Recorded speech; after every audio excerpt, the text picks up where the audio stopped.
नमो नमः। ओम गुरुकुलम की संवाद श्रेणी पॉडकास्ट में आपका स्वागत है। सदियों से चली आई हमारी वैदिक परंपरा सनातनी संस्कृति को हजारों लोग परम श्रद्धा से अनुसरण करते हैं या तो फिर कुछ प्रश्नों के साथ भी अपनी परंपराओं के साथ जुड़े रहते हैं। यदि इन परंपराओं और रीति रिवाजों में भी कोई प्रश्न है तो संवाद या स्वाध्याय के माध्यम से हम उसका समाधान ढूंढने का प्रयत्न करते हैं। इसी श्रृंखला में जब श्राद्ध पक्ष शुरू हो रहा है तब श्राद्ध पक्ष के रिलेटेड जो भी हमारे क्वेश्चंस हमारे मन में उद्भव होते रहते हैं उनके समाधान के लिए आज हमारे पॉडकास्ट में हमारे साथ उपस्थित है पंडित डॉक्टर श्रीधर व्यास महोदय। आपका स्वागत है। नमो नमः। अहमदाबाद स्थित ब्रह्मचारी वाड़ी इंस्टीट्यूट ऑफ संस्कृत स्टडीज के वे डायरेक्टर है। परंपरा से वो कर्मकांड के ज्ञाता भी है। श्री सोमनाथ संस्कृत यूनिवर्सिटी के डिप्लोमा कोर्सेज जैसे कि पौरोहित्यम, टेम्पल मैनेजमेंट, ज्योतिष शास्त्र और वास्तुशास्त्र जैसे विषयों में वे साइंटिफिक मेथड से अध्यापन करवाते हैं। आज हम उनसे जानेंगे श्राद्ध पक्ष के प्रश्नों के समाधान। भारत के जो नवयुवक है, यंग जनरेशन है, उसमें प्रश्न हमेशा रहता है कि मृत्यु के पश्चात जो पितृ की बात करते हैं, जो प्रेत की बात करते हैं, तो वो क्या है? श्राद्ध कितने प्रकार के होते हैं और क्यों करने चाहिए? देखिए, सबसे पहले तो श्राद्ध के 3 मुख्य प्रकार है। एक नित्य, दूसरा नैमित्तिक और तीसरा जो है वो काम्य है। नित्य श्राद्ध जो होते हैं वो हमें प्रतिदिन करने चाहिए, हर रोज करने चाहिए। जैसे कहा है षट कर्मणि दिने दिने, 6 प्रकार के कर्म प्रतिदिन करने ही होते हैं। जैसे कि संध्या वंदन है, देव पूजन है, कुछ पढ़ाई करनी है, कुछ नया पढ़ना है, नया जानना है, ब्रह्म यज्ञ है, अध्ययनम ब्रह्म यज्ञ, घर पे आए अतिथि को भोजन देना है। और ठीक उसी प्रकार हमारे जो मृत पितृ है, पूर्वज है, उनको याद करके जल की अंजलि भी एटलीस्ट देनी है। तो यह जो है वो नित्य श्राद्ध है। अब नैमित्तिक श्राद्ध, तो यहाँ पर शब्द है निमित्त। अगर कोई निमित्त आया है तो नैमित्तिक श्राद्ध हुआ। जब निमित्त यानी किसी का अगर अवसान हो गया है, तो जब अवसान होने के उपरांत 10वीं की जो तिथि पर, 10वें दिन पर जो किया जाता है, 11वीं का जो तिथि विधि विधान होता है, त्रयोदशा जैसे उसको एकादशा, द्वादशा, त्रयोदशा ऐसे शब्दों से हम जानते हैं। तो निमित्त आने पर जो श्राद्ध होते हैं वो नैमित्तिक श्राद्ध है। इनके लिए ये कर्मकांड के ग्रंथों में एक शब्द है एकोद्दिष्ट श्राद्ध। जैसे किसी एक व्यक्ति को उद्दिष्ट करके, एकम उद्दिश्य यद क्रियते, तो एक यानी जो अभी चल बसे हैं उनको याद करके उनकी तृप्ति के लिए अथवा उनकी मुक्ति के लिए जो श्राद्ध किया जाता है, तो वो जो है वो नैमित्तिक है। और तीसरा जो है वो काम्य श्राद्ध है। अब काम्य श्राद्ध यानी कामना शब्द यहाँ पर है। तो कोई यज्ञ करते हैं, जैसे कि प्रतिष्ठा यज्ञ है, या फिर नवचंडी यज्ञ है, या गणेश याग है, या विष्णु याग है। तो ऐसे यज्ञों के अवसर पर भी यजमान यज्ञ की शुरुआत में श्राद्ध करते हैं। इन्हें आभ्युदयिक श्राद्ध कहते हैं। और नांदी श्राद्ध भी कहीं पर उसका उल्लेख है, नांदी श्राद्ध से भी उसको जाना जाता है। तो ये जो है वो काम्य श्राद्ध है। तो नित्य, नैमित्तिक और काम्य, ऐसे 3 प्रकार हो गए। अब पार्वण श्राद्ध भी स्वीकार उसका किया गया है।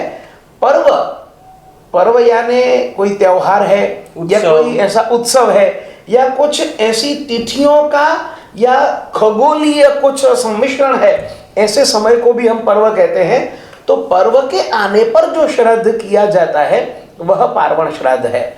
और इस प्रकार वर्ष में कुल 96 दिन ऐसे हैं कि जहां पर हमें श्राद्ध करने चाहिए। अब उन 96 दिनों का जो मैं महात्मा बतलाऊं, तो प्रति मास की अमावस्या के दिन श्राद्ध करना पड़ता है। या फिर आप कुछ संवत्सर की तिथियां हैं, ऐसे दिनों में भी आप श्राद्ध कर सकते हैं। सूर्य संक्रांति के दिन श्राद्ध होता है। अन्वाष्टका श्राद्ध, पंचांगों में उसका उल्लेख होता है कि अन्वाष्टका है आज, तो जब अन्वाष्टका है तब श्राद्ध करना पड़ता है। तो ऐसे ऐसे 96 पर्व है, 96 दिन है तो वहाँ जाकर हम उन दिनों श्राद्ध करते हैं।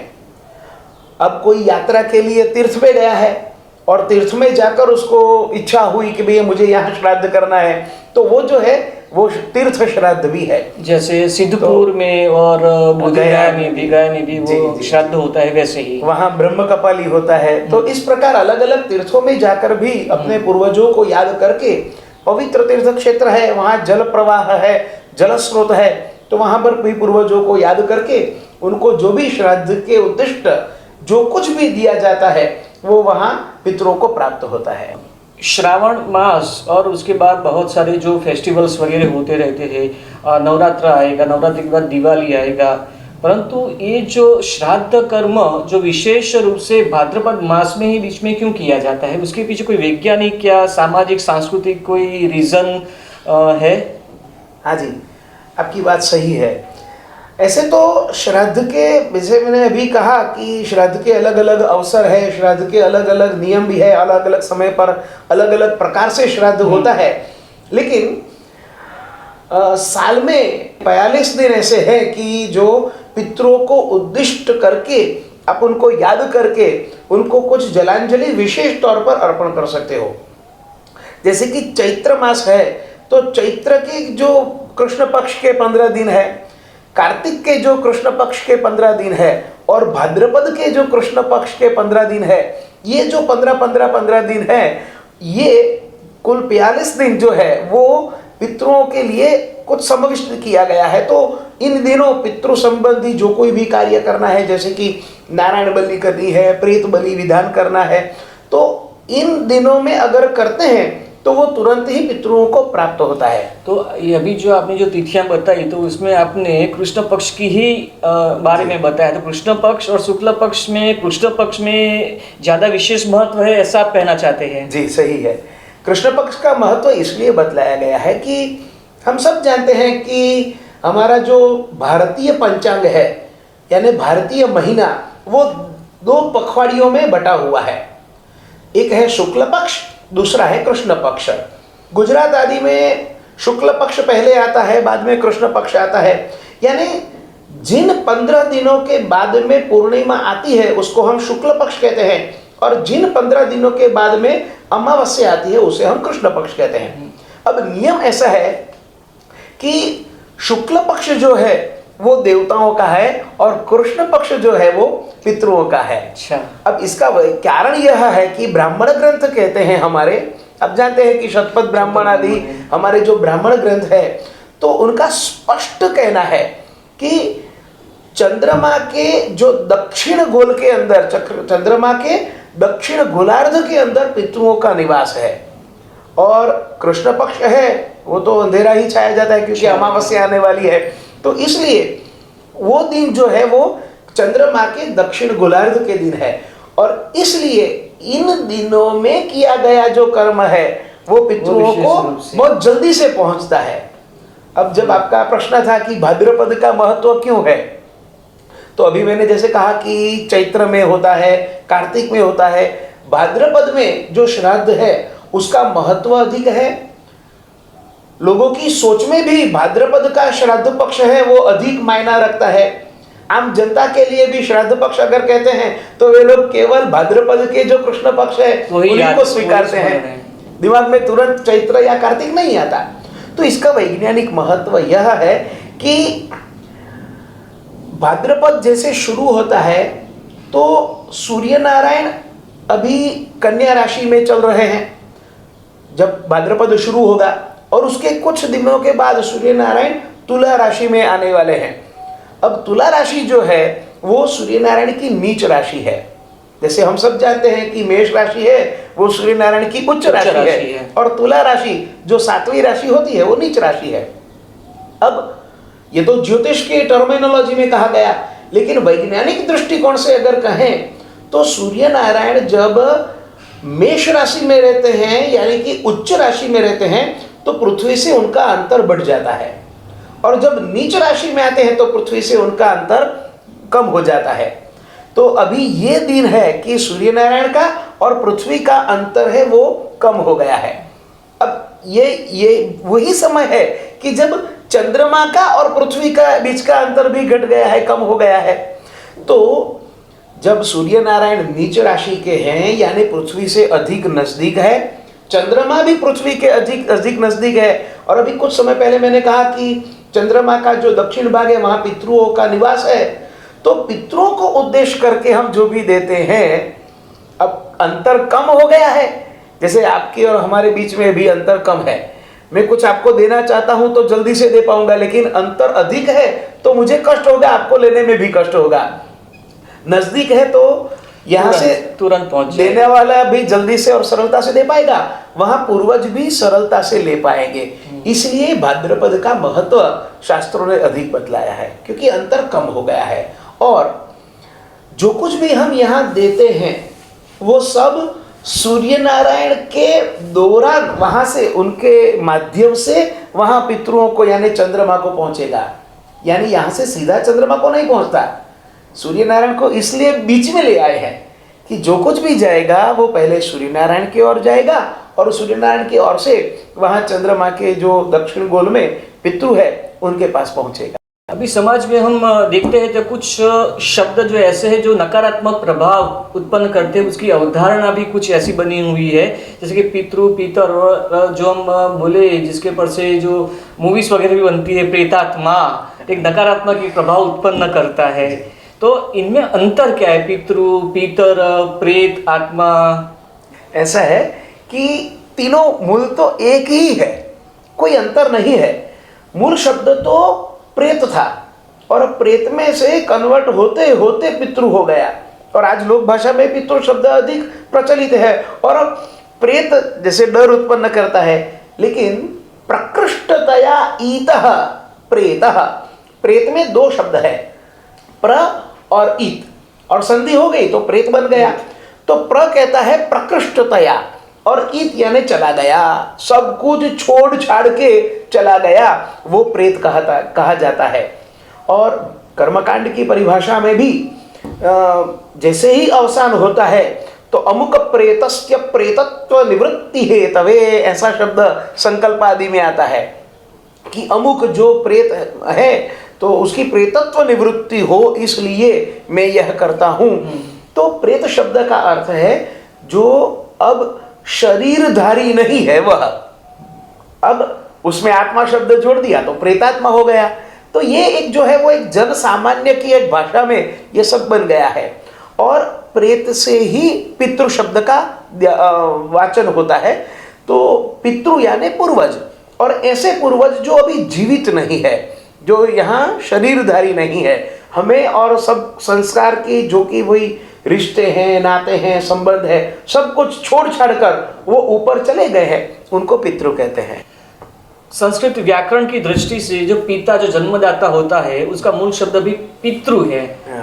तो ये पितृ जो प्रेत जो हम कहते हैं और ये पितृ जो जन्मदाता पिता है उसका मूल शब्द पितृ, उनमें अंतर क्या है?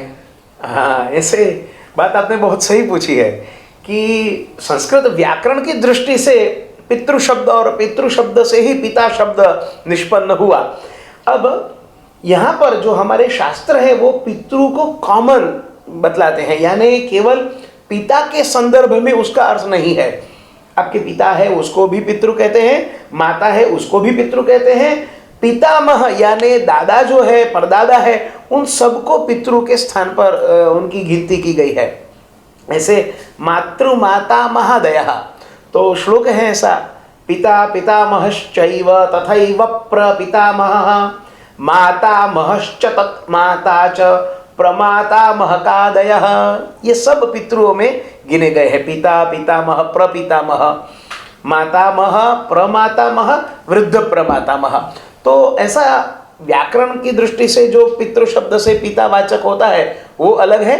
यहाँ पर हमारे जो श्राद्ध के और कर्मकांड के पारिभाषिक शब्दों में जब पितृ कहते हैं तो केवल पिता का अर्थ नहीं है, वहाँ पर पितृ शब्द का अर्थ यह है कि स्वर्गवासी हरेक व्यक्ति जो हमारे साथ कभी संबंध रखे थे, जिन्होंने संबंध रखा था, और वो पुरुष भी है या स्त्री भी है, केवल आत्मा स्वरूप है, केवल आत्मा स्वरूप है।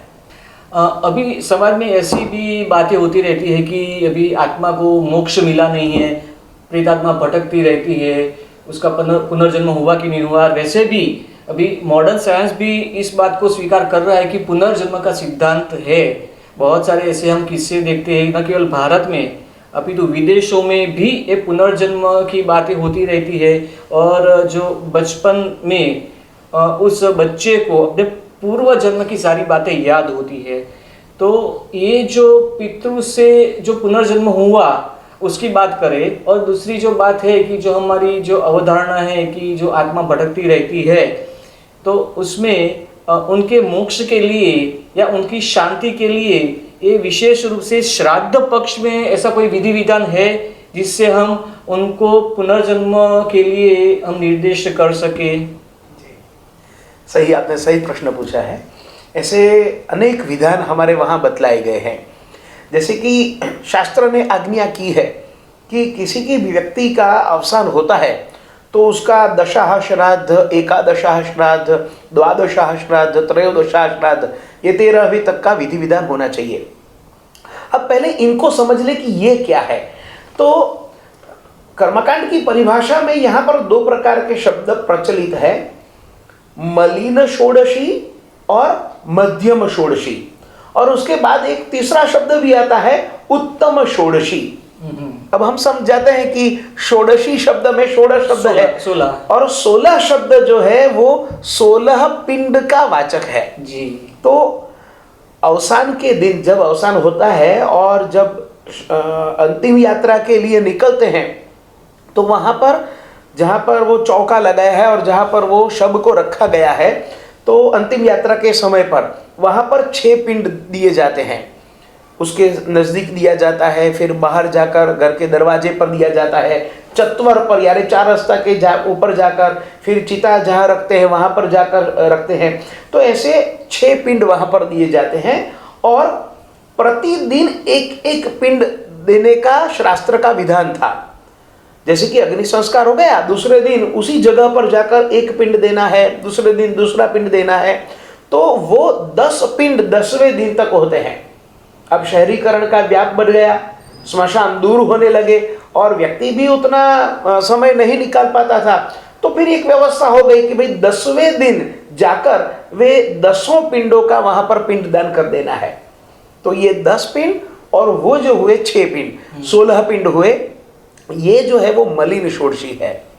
और शास्त्र का जो गूढ़ संदेश है वो यह है कि ये जो 16 पिंड दिए जाते हैं, उससे जो सूक्ष्म शरीर है, स्थूल शरीर तो शांत हो गया क्योंकि उसमें से आत्मा निकल गई, लेकिन ये जो 16 पिंड दिए गए हैं वो उसके सूक्ष्म शरीर के निर्माण के लिए वो निमित्त बनते हैं। और फिर जो बाकी के जो 16 पिंड दिए जाते हैं और 16 पिंड दिए जाते हैं, वो उसके कारण शरीर को बनाने के लिए वो निमित्त बनते हैं।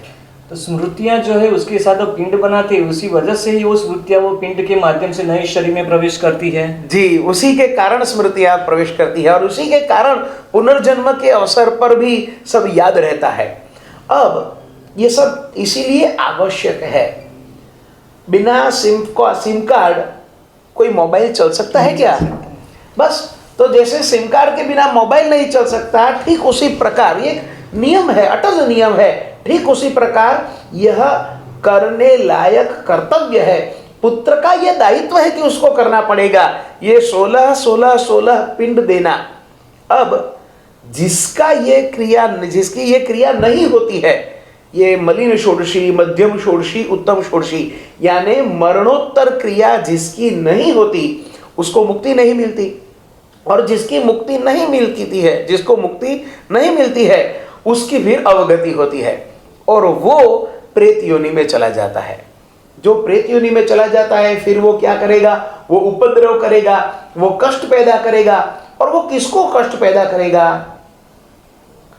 उसके लिए जिसने ये क्रिया नहीं की है, जिसको करनी चाहिए थी, जिसका दायित्व था, जिसने नहीं की, और नहीं की इसलिए अब उसको कष्ट होता है। या फिर कुछ संदर्भ में तो ऐसा भी है कि जिसने जो निमित्त है मृत्यु का, जैसे मर्डर कर दिया है तो वो प्रेत योनि में, क्योंकि उसका वहां पर बदले की भावना है। बदले की भावना है। तो ऐसी ऐसी परिस्थितियों में जो प्रेत है, प्रेत अभी मैंने कहा कि ऊपर चला गया आत्मा, वो या तो बदले की भावना से या उसको मिलने चाहिए वो हक, जैसे पिंड, वो नहीं मिले इसलिए वो कोपायमान है और उसकी अवगति हुई है।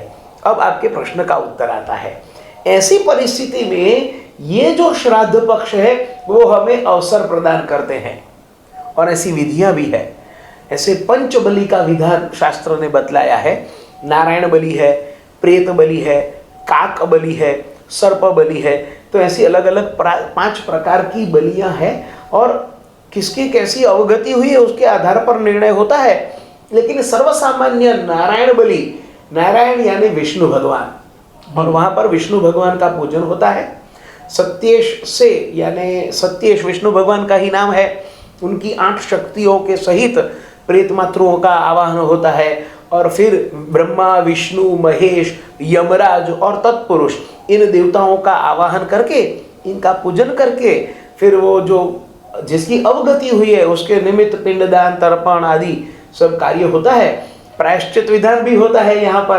तो इस प्रकार आपके प्रश्न का यह उत्तर है कि ऐसे विधि विधान शास्त्र ने बतलाए हैं कि जिससे जो प्रेत में गए हैं, प्रेतत्व में गए हैं या प्रेत योनि में गए हैं, यो भटक गए हैं जो लोग, उनको मुक्ति मिल सकती है।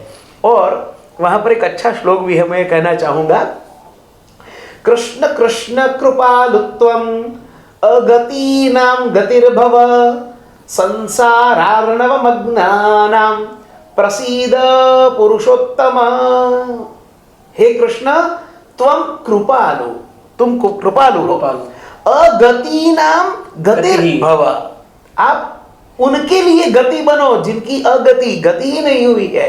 संसार अर्णव मग्नानाम प्रसीद, आप प्रसन्न हो किनके लिए? जो संसार समुद्र में अभिमग्न है, जिनके संबंधों की वासना छूटी नहीं है।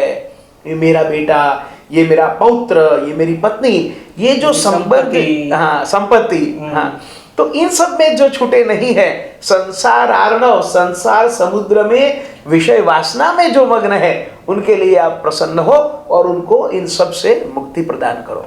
तो ये श्लोक भी वहां पर, और प्रायः सभी श्राद्ध में इस श्लोक का पठन होता है। अर्थात श्राद्ध में श्राद्ध कर्म की सफलता के लिए विष्णु भगवान की कृपा विशेष रूप से होनी चाहिए। हाँ हाँ हाँ, विष्णु आदि विष्णु पर्यंतम, विष्णु से शुरू करके विष्णु तक समापन हो, ऐसे श्राद्ध का शास्त्रों ने विधि विधान बतलाया है। रामायण में विशेष रूप से जब भगवान श्री राम का वनवास का जो काल था, तब दंडकारण्य में भरत मिलाप के बाद राम द्वारा श्राद्ध का उल्लेख मिलता है। और ऐसे अन्य ग्रंथों में भी, ऐतिहासिक ग्रंथ और उसके बाद के ग्रंथों में भी श्राद्ध का उल्लेख मिलता है। तो क्या उससे पहले भी वैदिक काल में भी क्या श्राद्ध परंपरा चलती थी, और चलती थी तो किस तरह से चलती थी? जी सर, अच्छा आपने प्रश्न पूछा है। जैसे कि सबसे पहले यहाँ पर पुत्र की बात करते हैं। पुम नाम नरका त्रायते इति पुत्रः। हमारे वहाँ पुत्र की अभिलाषा इसीलिए है कि पुत्र है तो पुम नाम के नरक से आप बच पाओगे।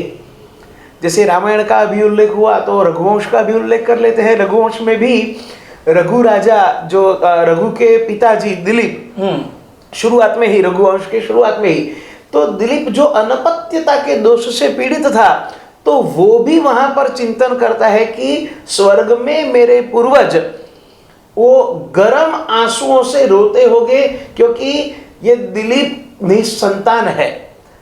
क्यों रोते थे? क्योंकि उनको भी वहां संशय था कि आने वाली पीढ़ियां हमें श्राद्ध का जल या पिंड अर्पण नहीं करेगी। तो हमारे वहां ऐसे साहित्यिक ग्रंथों में, धर्म ग्रंथों में भी श्राद्ध का महत्व है। जैसे कि रामायण में आपने जैसे अभी उल्लेख किया, रामचंद्र भगवान ने श्राद्ध किया था, पुत्र का ही अधिकार है श्राद्ध का। तो ऐतिहासिक दृष्टि से देखें तो वेदों में तो श्राद्ध का उल्लेख स्पष्ट दिखाई देता है।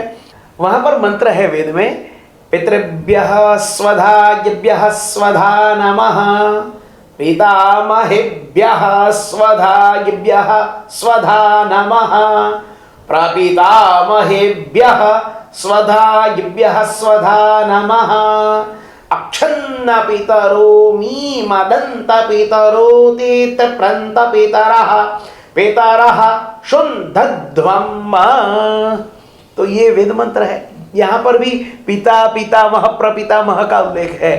तो वेदकालीन परंपरा, वेदकालीन सभ्यता से ही हमारे वहाँ पूर्वजों को याद करके कुछ न कुछ प्रदान करना, जैसे कि श्राद्ध की जो भी सामग्री है वो प्रदान करना, उल्लेख मिलते हैं।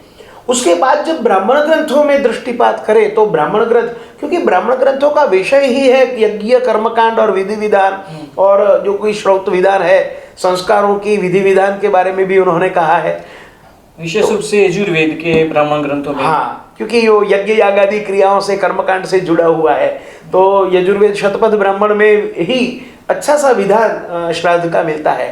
तो जो जनरेशन 1 की बात है वो वेदों में मिलती है, फिर जनरेशन 2 की जो बात हुई तो वो ब्राह्मण ग्रंथों में मिली, और फिर कर्मकांड के जो स्वतंत्र ग्रंथ थे, स्मृतियां थी, देवल स्मृति है, याज्ञवल्क्य स्मृति है, इन्होंने थोड़ा विस्तार किया। श्राद्ध कौन कर सकता है, कौन नहीं कर सकता, श्राद्ध में कैसे ब्राह्मण को बुलाना चाहिए, कैसे ब्राह्मण को नहीं बुलाना चाहिए, ये किस प्रकार के समय, कौन से समय में, जैसे कि अभी हमारी बात हुई कि भाद्रपद में श्राद्ध करना चाहिए, लेकिन अगर किसी को ऑफिस के लिए 10 बजे निकलना है तो वो बोले कि मैं 8 साढ़े 8 बजे श्राद्ध कर लो तो चलेगा?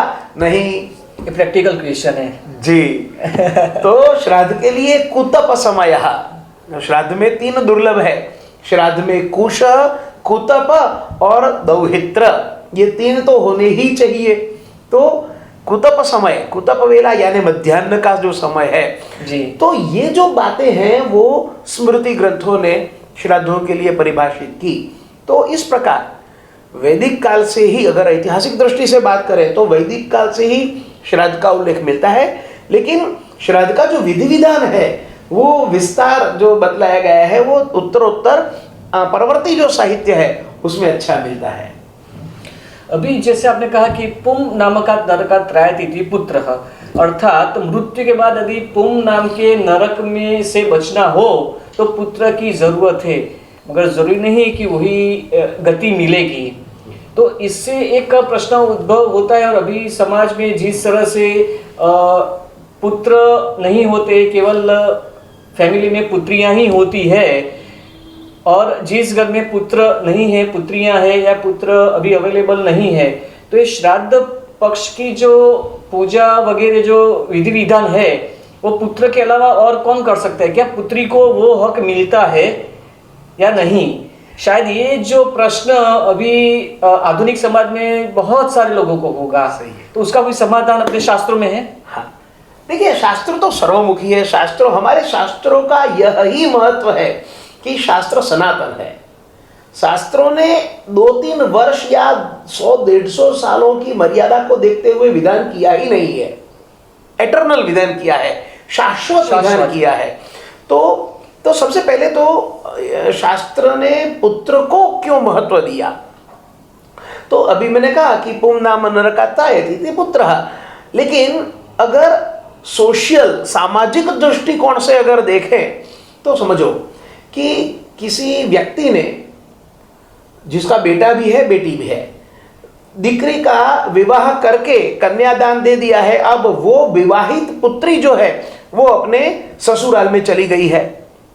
अब शास्त्रों ने सामाजिक दृष्टिकोण को देखते हुए पुत्रों को कहा, अगर पुत्रियों का प्रावधान रखते ना तो होता क्या कि ससुराल में गई पुत्री, जिसकी वहां ससुराल में जिम्मेवारी है, तो वो बहाना करके मायके में चली आती, मेरे पिता का श्राद्ध मुझे करना है, मैं पुत्री हूं, मुझे करना पड़ेगा। तो फिर होगा क्या, वहां ससुराल की हर एक औरत ऐसा समय निकाल के चली आती होगी। ऐसी अव्यवस्था न हो, फिर तो क्या है, देखा देखी हो जाएगी और एक अव्यवस्था न रहे। और दूसरा, ये तो एक मैंने सामाजिक एक विचार बताया कि ये पॉसिबिलिटी है, एक शक्यता है। दूसरा, विवाहित बेटी है, मायका छोड़ के ससुराल में चली गई तो ससुराल में उसकी जिम्मेवारी है, उसके सास ससुर को संभालना है, पति को संभालना है, बच्चों को संभालना है। तो उन जिम्मेवारियों के चलते हुए भी वो श्राद्धादि के लिए मायके में नहीं आ पाएगी, इसलिए उन बेटियों को श्राद्ध से मुक्त कर दिया शास्त्रों ने, शास्त्र आचार्यों ने। लेकिन क्यों मुक्त किया था? उस समय की जो सामाजिक अपेक्षा थी, उस सामाजिक सिस्टम को देखते हुए, क्योंकि संयुक्त परिवार की भावना थी। आज एक पुत्र होता है, लेकिन पहले तो 3-3, 4-4 पुत्र होते थे, देवरानियां जेठानियां होती थी। अब देवरानी श्राद्ध के लिए चली गई, उसको देख के जेठानी भी श्राद्ध के लिए चली गई और फिर परिवार में कुछ बिना कारण कलह न हो, ये सब उन्होंने देखा, सोचा, समझा। और दूसरा, जिम्मेवारी की बात तो है ही है, तो इसलिए बेटियों को श्राद्ध विधि से मुक्त रखा। लेकिन बेटियों को श्राद्ध के लिए याद करना है, बेटियों को भोजन कराना है, और दौहित्र का महत्व ही इसलिए बतलाया। जो बेटी का बेटा है उसको दौहित्र कहते हैं। तो दौहित्र को श्राद्ध में कहते हैं कि 10 ब्राह्मण को भोजन कराओ और 1 दौहित्र को भोजन कराओ, दोनों समान है। तो देखो, आचार्यों ने बेटी को पराई कर दिया ऐसा नहीं कहना का तात्पर्य था, पक्षपात नहीं किया है, पक्षपात नहीं किया है। पुत्री से तो लगाव है ही है, लेकिन उसकी वहां जिम्मेवारी है, उसका वहां दायित्व है, और वो घर से भिन्न नहीं है, यही बतलाने के लिए दौहित्र का भी महत्व बतला दिया कि भाई दौहित्र को भोजन कराओ। तो संबंध टूट नहीं गया है, संबंध ये है। तो ये हमारे आचार्यों का ये दृष्टिकोण था। भूतकाल को यहां पर इसलिए हमने उलेचा। अब पुत्र की बात करते हैं। तो देखिए, शास्त्र ने तो पहले तो 3-3, 4-4 पुत्र होते थे, तो शास्त्र का अधिकारी कौन? तो ज्येष्ठ पुत्र और कनिष्ठ पुत्र। अगर 3 बेटे हैं तो उनमें से जो बड़ा लड़का है वो श्राद्ध विधि विधान कर सकता है, या सबसे छोटा वाला कर सकता है। मध्यम को कहीं पर भी स्थान नहीं दिया गया है। जैसे भीम के बारे में भी हमने बहुत सुना है, महाभारत में उनको जी, मध्यम व्यायोग में भी हाँ, तो मध्यम पुत्र नहीं कर सकता है। तो देखिए, यहाँ पर भी अगर कोई बेटी रूठ जाएगी, भाई मेरे शास्त्रों ने तो हमारे लिए ऐसे एक अव्यवस्था खड़ी कर दी, तो वो मध्यम भी ऐसे ही रूठ जाएगा, शास्त्रों ने हमारे लिए अव्यवस्था खड़ी कर दी है। लेकिन ऐसा नहीं है, बहुत कुछ समझकर शास्त्र के आचार्यों ने एक व्यवस्था खड़ी की है। अब आज के दिन की बात, जो आपका प्रश्न था कि अगर आज तो सिंगल चाइल्ड का जमाना है, किसी का एक ही व्यक्ति है, एक ही बेटा है, और वो शायद परदेश में है, विदेश में है, और यहाँ एक बेटी ही है, यह एक बेटी ही है। हाँ, तो ऐसे अवसर पर शास्त्रों ने ये बतलाया है कि सबसे पहले तो बेटी है, बेटा नहीं है, तो बेटी का जो बेटा है यानी दौहित्र, वह अपने नाना नानी या किसी का भी श्राद्ध कर सकता है। हाँ, मातृपक्ष में किसी का भी श्राद्ध वो दौहित्र कर सकता है, उसको अधिकार दिया गया है। अगर दौहित्र भी नहीं है तो ऐसे समय पर भाई का जो बेटा है, भतीजा है, वो श्राद्ध कर सकता है। छोटा बेटा उसका श्राद्ध, छोटा भाई उसका श्राद्ध कर सकता है। व्यक्ति का बड़ा उसका श्राद्ध नहीं कर सकता, ये नियम है। ज्येष्ठ श्राद्ध नहीं कर सकते, कनिष्ठ श्राद्ध कर सकते हैं, छोटे श्राद्ध कर सकते हैं। और अगर ये भी पॉसिबल नहीं है तो कोई आप्त व्यक्ति को, यानी कोई करीबी व्यक्ति को भी आप निमंत्रित करके उसके द्वारा श्राद्ध करवा सकते हो। और अगर ये भी पॉसिबल नहीं है तो आपके जो पुरोहित है वो आपके प्रतिनिधि बनके श्राद्ध कर सकते हैं। तो इतने ऑप्शंस देने का शास्त्रों का महत्व यह ही था कि बिना श्राद्ध कोई रह न जाए। चलो, बेटा नहीं है तो दौहित्र को बुलाकर श्राद्ध करवाओ, यानी श्राद्ध होना चाहिए। अब दौहित्र नहीं है, भतीजे को बुलाकर श्राद्ध करवाओ। भतीजा नहीं है तो कोई आड़ोसी पाड़ोसी या कोई अपना अति आप्त है, बहुत क्लोज व्यक्ति है, आत्मीय है, उसके द्वारा श्राद्ध करवाओ। और ये भी नहीं है तो जो पुरोहित जी है उनके द्वारा श्राद्ध करवाओ। जैसा भी हो, लेकिन श्राद्ध होना ही चाहिए। और ये हिंदू श्राद्ध व्यवस्था इतनी श्रेष्ठ है कि श्राद्ध के समय पर अलग अलग प्रकार की विधियां होती है, जैसे तर्पण है, पिंडदान है, भोजन आदि है।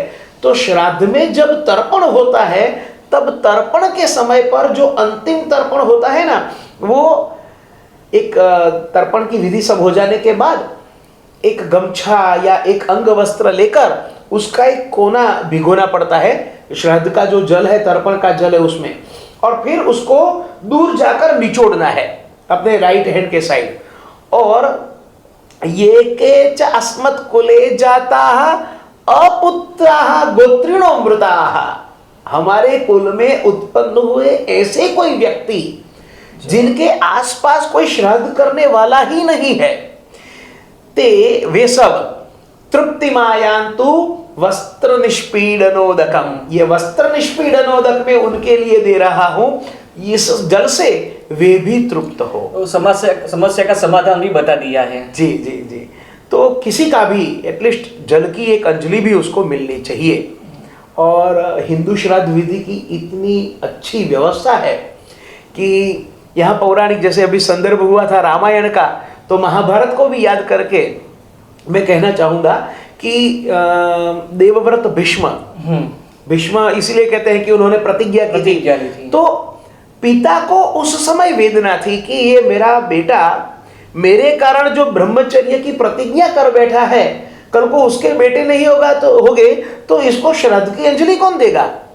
मृत्युर्वै प्राणी नाम ध्रुवम, मृत्यु तो सनातन है, अटल है, तो इसकी जब मृत्यु होगी, ये जब ऊपर जाएगा तो ये देवव्रत को जल की अंजलि कौन देगा। तो पिता ने आज्ञा की, शास्त्रकारों ने समर्थन दिया, स्थान दिया कि श्राद्ध के समय भीष्म तर्पण भी करना है। तो जैसे अपने देवताओं को, ऋषियों को, पितरों को याद करके तर्पण करते हैं, उन महात्मा भीष्म पितामह को याद करके भी हर एक व्यक्ति को एक अंजलि उनको देनी है, ये दायित्व है। यही हमारे श्राद्ध की सर्वोच्च गरिमा है। श्राद्ध पक्ष के जो विधि विधान है उसमें मुख्य रूप से हम देखते हैं कि चावल के पिंड बनाते हैं और चीज़ों से भी पिंड बनाते हैं, कुछ घास की मूत्रिका का प्रयोग भी होता है, और जल में कुछ धान्य हम मिश्रित करते, कुछ चीज़ों को हम डाल के उसकी हम कुछ विधियां करते हैं। तो ऐसी कौन कौन सी चीज़ों का हम इस श्राद्ध की विधि में प्रयोग करते हैं और उसका महत्व क्या है। जी, ऐसा है कि श्राद्ध जो है, श्रद्धया दीयते अस्मै तत् श्राद्धम, श्रद्धा से जो अर्पण किया जाता है वह श्राद्ध। तो श्राद्ध के विधि विधानों में अलग अलग प्रकार की, विविध प्रकार की विभिन्नताएं दिखाई देती है। जैसे कि तर्पण करते हैं तो वो भी श्राद्ध है, पिंडदान करते हैं वो भी श्राद्ध है, या फिर किसी को भोजन कराते हैं वो भी श्राद्ध है, जो तृतीय ज्ञोनी है उसके लिए कुछ अन्न प्रदान करते हैं वो भी श्राद्ध है। तो यहाँ पर जो आपका प्रश्न है तर्पण का, तो जल लेकर या किसी बड़े पात्र में जल लेकर फिर पितरों को उद्दिष्ट करके जल देना, वह श्राद्ध की एक क्रिया है, तर्पण कहते हैं। पहले तो ये होता था कि जब नदियों में संपूर्ण जल रहता था, प्रवाहित होता था, बांध नहीं थे, उस समय लोग प्रायः नदियों में जाकर ही तर्पण करते थे। लेकिन अब ये व्यवस्था नहीं रही है, तो व्यक्ति अपने घर में एक बड़े से पात्र में ही तर्पण करते हैं। तो संदर्भ है यहाँ पर शंकराचार्य जी का। आदि शंकराचार्य जी जब मंडन मिश्र के घर पहुंचे थे, तो मंडन मिश्र जी स्वयं घर में अपने पूर्वजों का श्राद्ध कर रहे थे। तो यही है कि व्यक्ति घर पे या तीर्थ पे श्राद्ध करे, तो घर पे अगर करना है तो बड़े से पात्र में जल लेकर तर्पण जो भी होता है वो दर्भ के माध्यम से होता है। तो दर्भ लेकर, जैसे अगर पितरों को तर्पण करना है तो पितरों का ये पितृ तीर्थ है, हथेली के जो अग्रभाग में, हाँ, तो अग्रभाग से जो तर्पण किया जाता है वो पितरों को किया जाता है। फिर ये जो है कनिष्ठिका का मूल, ये जो है वो ऋषि तीर्थ है। तो ऋषियों को जब जल की अंजलि प्रदान करनी है तो वह यहाँ से होती है। तो जैसे जल लिया और ऐसे ही छोड़ दिया, ऐसे लिया और ऐसे ही छोड़ दिया। अब ये जो है अंगुष्ठ मूल, तो ये पितरों का स्थान है। तो पितरों को जब देते हैं तो दर्भ को ऐसे पकड़ना है, ये हाथ ऐसे रहेगा और ये अंगूठा है, इससे दर्भ को पकड़ लिया और जैसे जल लिया तो अंजलि ऐसे हाथ मोड़कर यहाँ से अर्पण की। तो ये तर्पण की एक विधि है, इस प्रकार दिया जाता है तर्पण का जल।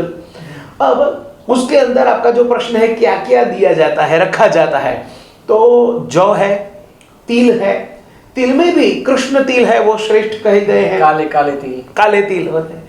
फिर गोपी चंदन कुछ उसके अंदर समाविष्ट किया जाता है। ये ध्यान में रखिएगा कि देखिए हमारा जो धर्म है ना, वो विधि निषेधात्मक धर्म है। To do to not to do, इसमें बहुत मान्यता है। ये हमारा श्राद्ध इसके ऊपर बहुत प्रकाश डालता है और बहुत जोर देता है। तो कभी भी केसर से सुवासित यानी पीले रंग का चंदन जो होता है वो पितरों को अर्पण न करो। पितरों को जैसे पहले तो क्या होता था, वो जो चंदन की लकड़ी होती थी उसको घिसकर उसका जो चंदन निष्पन्न होता था वही उपयोग में लेते हैं। आजकल उसको पाउडर मिलते हैं मार्केट में, अष्टगंध पाउडर है, चंदन का पाउडर है, लेकिन पहले तो ये नहीं था। पहले तो चंदन की लकड़ी घिसकर जो होता था, निष्कर्ष होता था उसका, तो उसी को चंदन के रूप में उपयोग करते थे। अब देवताओं को जो अर्पण करना होता है तो उसमें केसर है, थोड़ा सा बरास है, ये सब डाल सकते हो। पितरों में ऐसा नहीं होता। तो तर्पण के लिए जो जो द्रव्य है, जल के अंदर थोड़ा जौ रखिए, थोड़ा कृष्ण तिल रखिए, तुलसी पत्र रखिए, और ये जो है श्वेत गंध यानी केवल घिसारा, अथवा ये नहीं है तो फिर वो जो गोपी चंदन है, गोपी चंदन को थोड़ा सा छिलक के उसका भी जो है वो उसे सुवासित कर दीजिए। तो ये सब जो पदार्थ है वो तर्पण के लिए उपयुक्त है। बनारस के तरफ पंडित लोग जो होते हैं श्राद्ध विधि करवाते हैं, वे थोड़ा सा दुग्ध भी उसके अंदर डालते हैं, जल के अंदर। लेकिन मध्य भारत और जो पश्चिम भारत है वहां पर दुग्ध का प्रयोग कभी कभार कोई करता है, लेकिन प्रायः ऐसा उल्लेख नहीं है यहाँ के ग्रंथों में। लेकिन बनारस और उत्तरीय भारत में, कहीं पर पूर्व भारत में भी ऐसा होता है कि तर्पण के जल के अंदर थोड़ा सा दूध भी ये लोग समाविष्ट करते हैं। तो ये हुई तर्पण की बात। अब इसके आगे देखते हैं, ये श्राद्ध का एक प्रकार था कि तर्पण करना चाहिए।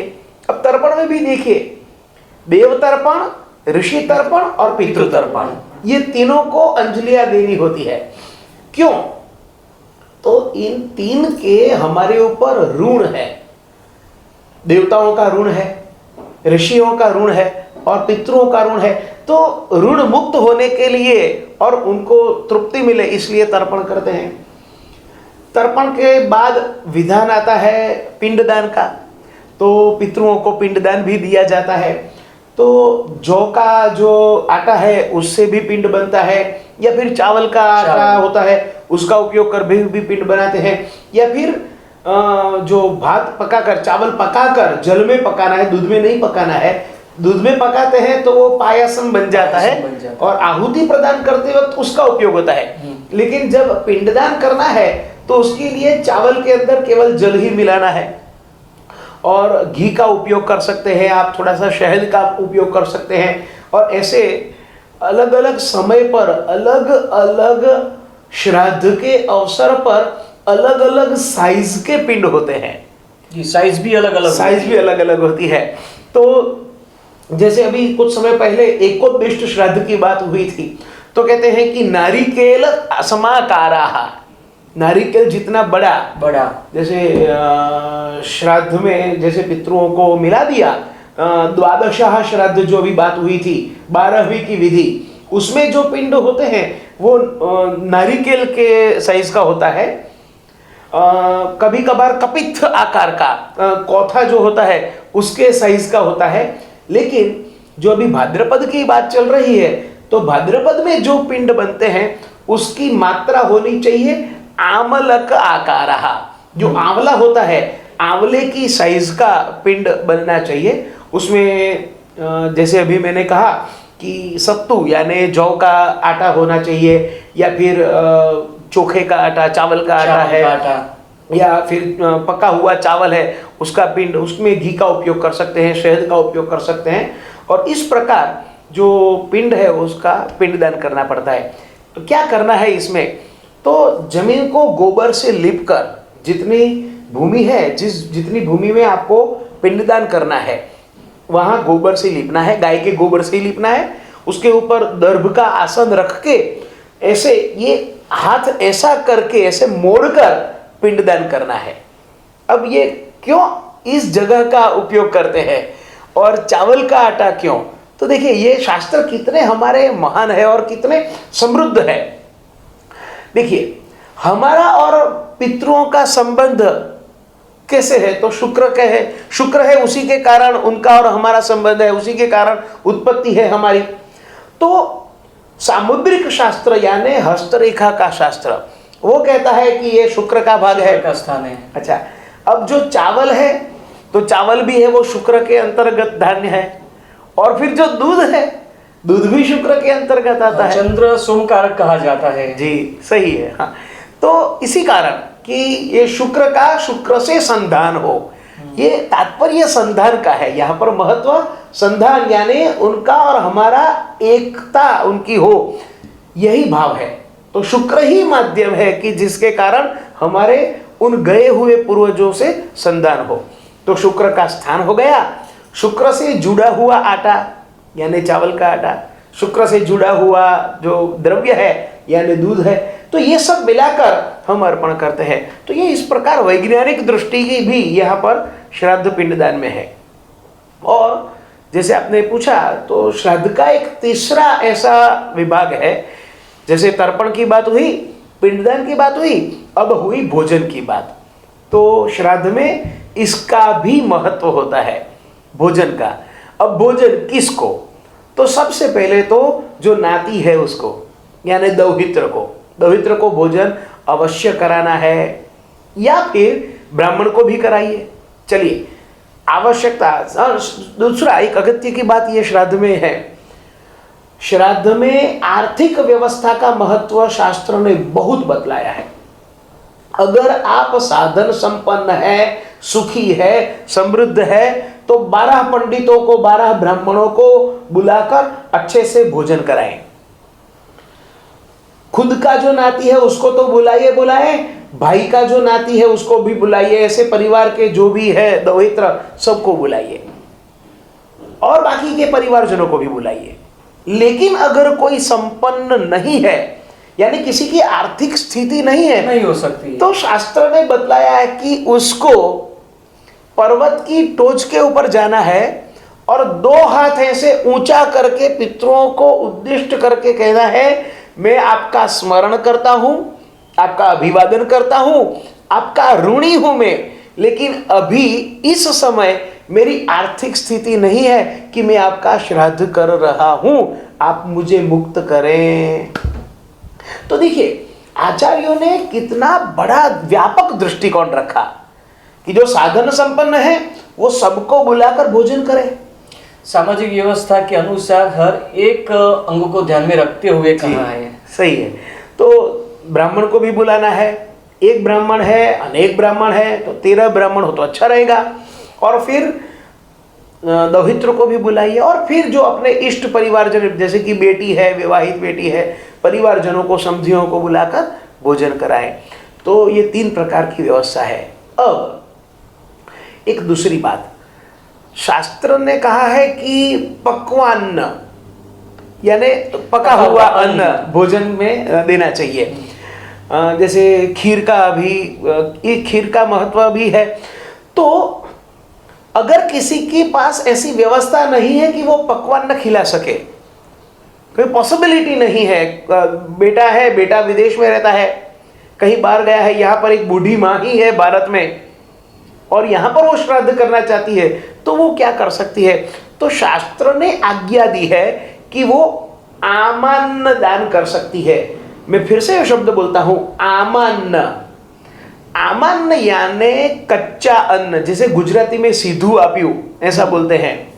यानी ब्राह्मण को थोड़ा सा चावल है कच्चा, थोड़ा आटा है, थोड़ी दाल है, थोड़ी सब्जी है, नमक है, मिर्च मसाले जो है वो सब करके, फिर उसके ऊपर तुलसी पत्र रख के यथाशक्ति दक्षिणा रख के उसको दान देना है, तो वो कहते हैं आमान्न प्रदान। तो जो कोई व्यक्ति भोजन आदि नहीं करवा सकता है, उसकी क्षमता नहीं है, या अभी कोई व्यवस्था नहीं है, कोई परिस्थिति ऐसी नहीं है कि हम नहीं कर पा रहे हैं, तो शास्त्र ने उनके लिए भी ये प्रावधान रखा है कि ये लोग आमान्न प्रदान करके भी पितरों के ऋण से मुक्त हो सकते हैं। अब यहाँ पर एक संशय आएगा कि ये प्राय एक सोच समाज में चली जा रही है कि ये सब ब्राह्मणों ने ही ये शास्त्र बनाए, पुराणों में भी ब्राह्मणों का वर्चस्व था, इसलिए उन्होंने अपनी महत्ता बतलाते हुए ये सब किया है। एक्चुअली ऐसा नहीं है।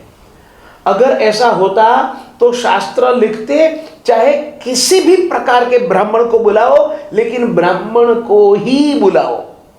अगर ब्राह्मणवाद का समर्थन यहां पर दिया होता इन ग्रंथों में, तो ऐसा लिखते कि किसी भी प्रकार का ब्राह्मण आ जावे, लेकिन इन शास्त्रीय ग्रंथों में श्राद्ध के लिए उचित ब्राह्मण कैसा हो इसकी भी अच्छी परिभाषा है।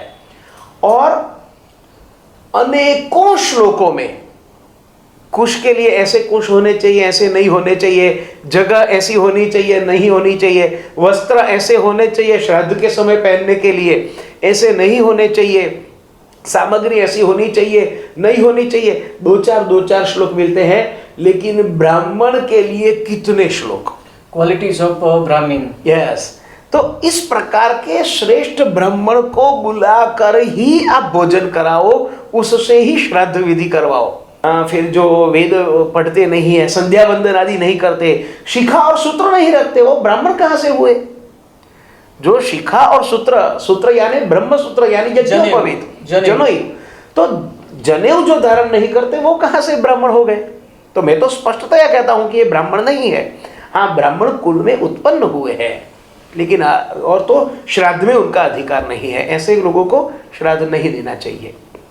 तो जैसे भी हो, आमान्न प्रदान ऐसे कोई विचक्षण विलक्षित जो समर्पित ब्राह्मण है, हाँ, आपके आसपास में जो मंदिर है, मंदिर के जो पुजारी है वो उस देव को समर्पित है, क्योंकि उसने जिम्मेवारी ली है कि मैं इस देव का पूजन अर्चन करूँगा, तो वो एक नियम के दायरे में रहता है, वहाँ पर आप प्रदान करें।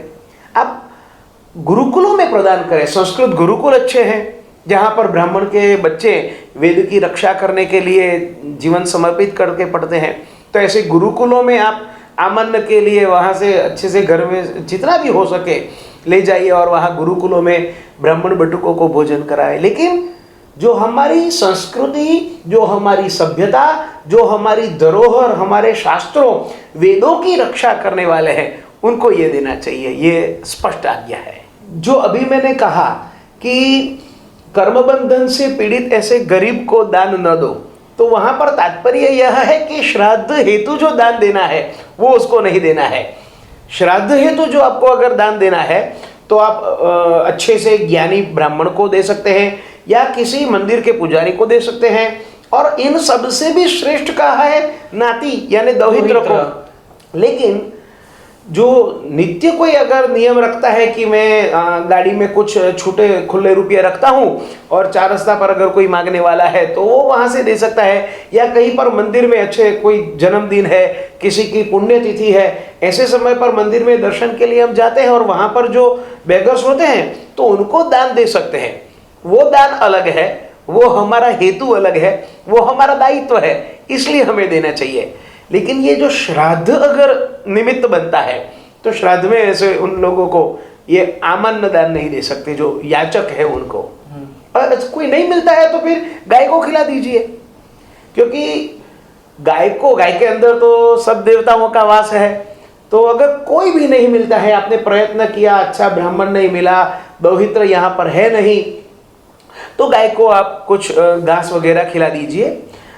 आजकल के जमाने के संदर्भ में अगर मैं कहूँ तो एक नया उपक्रम श्राद्ध में हम जोड़ सकते हैं कि ऐसा पहले 20-25 साल से होता था कि बेटी जो है विवाहित है, वो कहीं दूर रह रही है मायके से, तो पिताजी के घर से पत्र आता था कि बिटिया आज इस दिन हमारे दादाजी का श्राद्ध है और मैं मनी ऑर्डर कर रहा हूँ इतने रुपयों का, दादाजी के नाम से तुम सब घर वालों श्राद्ध का भोजन पकवा के खा लेना, भोजन कर लेना। ये होता था, ये द्रव्य दान था।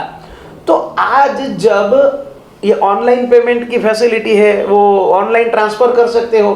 तो कोई पुत्र पुत्री विदेश में है तो भाई बहन ऐसे मनी ट्रांसफर कर सकते हैं कि बहन ये है, पिताजी का श्राद्ध है, इतने रुपए तुम्हारे अकाउंट में मैं ट्रांसफर कर रहा हूँ और उन रुपयों से तुम श्राद्ध का भोजन कर लेना। तो ये एक नए जमाने में ये हो सकता है। बुलाना चाहिए, बहन को आना भी चाहिए, भांजे को आना चाहिए, लगन नहीं आ सकते हैं लेकिन तो ये एक व्यवस्था हो विदेशों के सकती लिए है। बराबर है, जी। मगर जो स्थानिक जो हम सोचिए लोकली, तो परिवार मिलन हो वो सबसे श्रेष्ठ, क्योंकि जी। घर में आके नाती दोहित भोजन करता है, वो सर्वश्रेष्ठ होगा। सही है, इस बहाने परिवार एक होगा, एकत्र होगा, हाँ, एकत्र होगा। उसके साथ एक चीज और भी जो थी कि जो हम पिंडदान वगैरह की जो बात की हमने, उसके साथ एक कुश जो दर्भ, और जैसे व्याख्या भी मिलती है कुशान लाती थी कुशल, इसलिए उसको वनस्पति में ज्यादा महत्व दिया है। तो यहाँ पर श्राद्ध में उसका क्या विनियोग किस तरह से? हाँ, देखिए हमारा जो धर्म है ना वो पूर्ण वैज्ञानिक धर्म है। कुश का महत्व केवल श्राद्ध में ही है ऐसा नहीं है, प्रायः हर एक यज्ञ में, धार्मिक विधि विधानों में कुश का अति महत्व है। कुश जो है ना वो नेगेटिव एनर्जी को प्रिवेंट करता है, वो अटकाता है, वो ठहराता है, रुकावट करता है। जैसे दक्षिण के मंदिरों में अगर आप देखें तो दक्षिण के मंदिरों में जो मंदिर के अंदर देव बैठे हैं ना, उनके ठीक सामने कुछ अंतर पर माने अवरोध पड़े, ऐसे वेद, शास्त्रीय टर्मिनोलॉजी में वेद कहते हैं, अवरोध पड़े, हर्डल, ऐसे हर्डल, ऐसे एक बड़ा सा स्तंभ धातु का बना रखते हैं। अब वो ऊर्जा को, ब्रह्मांडीय ऊर्जा को खींचने के लिए लाते हैं। तो उस ऊर्जा को नियंत्रित करने के लिए वहां पर दर्भ के बड़े बड़े थप्पे लगाए रखते हैं ये लोग।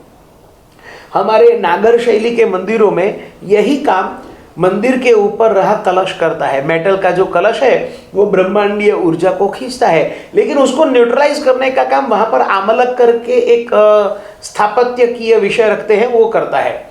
यहाँ पर दर्भ की बात कर रहे हैं, तो दर्भ का यह महत्व है कि दर्भ जो है वो ऊर्जा जो है ना उसको स्टेबलाइज करता है। ये दर्भ का वैज्ञानिक महत्व है।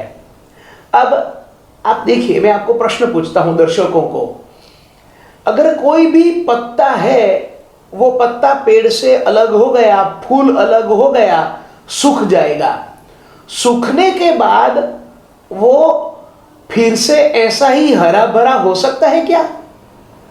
जैसे नीम का पत्ता गिरा, 5-6 दिन में सूख गया, सूखने के बाद वो फिर से हरा हो सकेगा? नहीं हो सकेगा। लेकिन दर्भ हो सकता है। दर्भ अगर आप काटते हो, सूख जाएगा तो वो भी पीला पड़ जाएगा, लेकिन पीला पड़ा हुआ दर्भ फिर से जल में डाल दो, 20 मिनट के अंदर वो फिर से हरा हो जाएगा। ये दर्भ के अंदर ताकत है, और ये प्रत्यक्ष हम देखते हैं, ये विज्ञान है हमारा। हाँ, ये विज्ञान है कि हम प्रत्यक्ष अनुभव करते हैं। उसके अंदर सॉफ्टनेस आ जाती है। कौन सी चीज ऐसे टूटने के बाद सॉफ्ट हो जाती है? लकड़ी है, टूट गई, सॉफ्ट, वो कड़क बनेगी, सॉफ्ट नहीं बनेगी, लेकिन दर्भ वो सॉफ्ट भी बनता है और वो हरा सा भी बन जाता है। तो ये दर्भ का महत्व है। अब श्राद्ध की और विधि विधान, धार्मिक दरेक विधि विधान की, जैसे कि कोई यज्ञ कर रहे हैं तब भी दर्भ का उपयोग तो होता ही है। जैसे कि ये जो अनामिका उंगली है, अनामिका उंगली में दर्भ की पवित्री धारण करनी होती है, या दूसरी उंगली, हाँ, ये रिंग फिंगर जो बोलते हैं, जिससे हम टीका लगाते हैं। तो रिंग फिंगर में, और शास्त्र ने तो यहां तक कहा है कि 2 दर्भ और 3 दर्भ, ऐसे दोनों हाथों में आप पवित्री बनाए रखें। क्यों? तो ये जो है ना, अभी अभी कोरोना गया तो हमने देखा थोड़ी थोड़ी देर पर सैनिटाइजर का उपयोग करते थे। जिन दिनों सैनिटाइजर का अस्तित्व नहीं था, इन वैज्ञानिक ऋषि मुनियों ने दर्भ को पसंद कर लिया कि दर्भ से बड़ा सैनिटाइजर कोई नहीं है। आपका हाथ कहीं बैक्टीरिया से स्पर्श कर लेता है तो दोनों हाथों में बनाई हुई दर्भ की जो उंगलियां हैं वो आपके हाथों को सैनिटाइज कर देगी विदाउट एनी रिएक्शन। सैनिटाइजर थोड़ा मुंह में चला गया तो कुछ जलन होगी, जी, केमिकल ही आफ्टर ऑल। केमिकल ही है, ये तो कुछ नहीं है, ये प्राकृतिक वस्तु है। तो धार्मिक विधि विधानों में दर्भ का इतना महत्व था। तर्पण में भी दर्भ का विधान होता है, और पिंडदान में भी अभी मैंने जैसे कहा था कि चौका बनाकर दर्भ रख के उसके ऊपर पिंड दिए जाते हैं। तो उसका कारण यही है कि छोटे छोटे जो इंसेक्ट्स है, छोटे छोटे जो बैक्टीरिया है, उन सबको दर्भ रोके रखेगा। तो दर्भ का यह वैज्ञानिक महत्व है। और जो तर्पण आदि करते हैं उस समय भी दर्भ के अग्रभाग से जल के बिंदु जाने चाहिए। जैसे अभी कहा कि देवतीर्थ से जल गिरना चाहिए, लेकिन यहाँ पर आपके हाथ की हथेली के ऊपर दर्भ रखना है, 3 दर्भ रखने हैं। और कैसे? दर्भ का जो आगे का पॉइंटेड भाग है, बीच में से कटा हुआ भाग रख दिया तो वो नहीं चलेगा। शार्प, जो शार्प भाग होता है, दर्भ का जो अग्र भाग है, पॉइंटेड भाग है, उसको आगे रखना है और उसी जगह से जल गिरना चाहिए। और जब पितरों का तर्पण होता है तो दर्भ की जो है स्टिक, उसको बीच में से मोड़ देनी है और मोड़कर फिर उसको रखे। तो अभी 3 दर्भ थे देव तर्पण में, उसके बाद जब ऋषि तर्पण हुआ तो फिर 3 दर्भ हुए, लेकिन पोजीशन यहां हो गई। लेकिन जब पितरों का तर्पण होता है तो उन 3 स्टिकों को बीच में से मोड़ दो, तो दर्भ का अग्रभाग और दर्भ का कटा हुआ भाग टोटल मिला के 6 दर्भ भाग हो गया। वो ऐसा करके उस माध्यम से जल गिराओ। तो ये सब बहुत सूक्ष्मता से अवलोकन करके शास्त्रों ने हमें ये आज्ञा दी है। तो दर्भ का यही महत्व है कि वो पूरा एंटीबैक्टीरियल है। अगर यज्ञ करते हैं, यज्ञ के समय पर यज्ञ कुंड का निर्माण होता है, तो यज्ञ कुंड का जब निर्माण होता है तब आपने देखा होगा कि वो जो परिधाएं होती है, परिधाएं उसको मेखला भी कहते हैं, स्टेप्स, लेयर्स, जो 3 स्टेप होते हैं, 3 लेयर्स होते हैं, 3 मेखलाएं हैं वो, और विष्णु है, ब्रह्मा है और रुद्र है, उनकी साइज भी अलग अलग होती है। तो वहां पर भी दर्भ से बॉर्डर बनाते हैं। उसका मंत्र भी दर्भेन परिसमोह्य परिसमोह्य परिसमोह्य। वो जो अग्निदेव की स्थापना करने से पूर्व यज्ञ कुंड को स्टरिलाइज करने के लिए वो करते हैं। दर्भैः परिसमोह्य परिसमोह्य गोमयेन उपलिप्य उपलिप्य अनामिका अंगुष्ठेन धृत्य।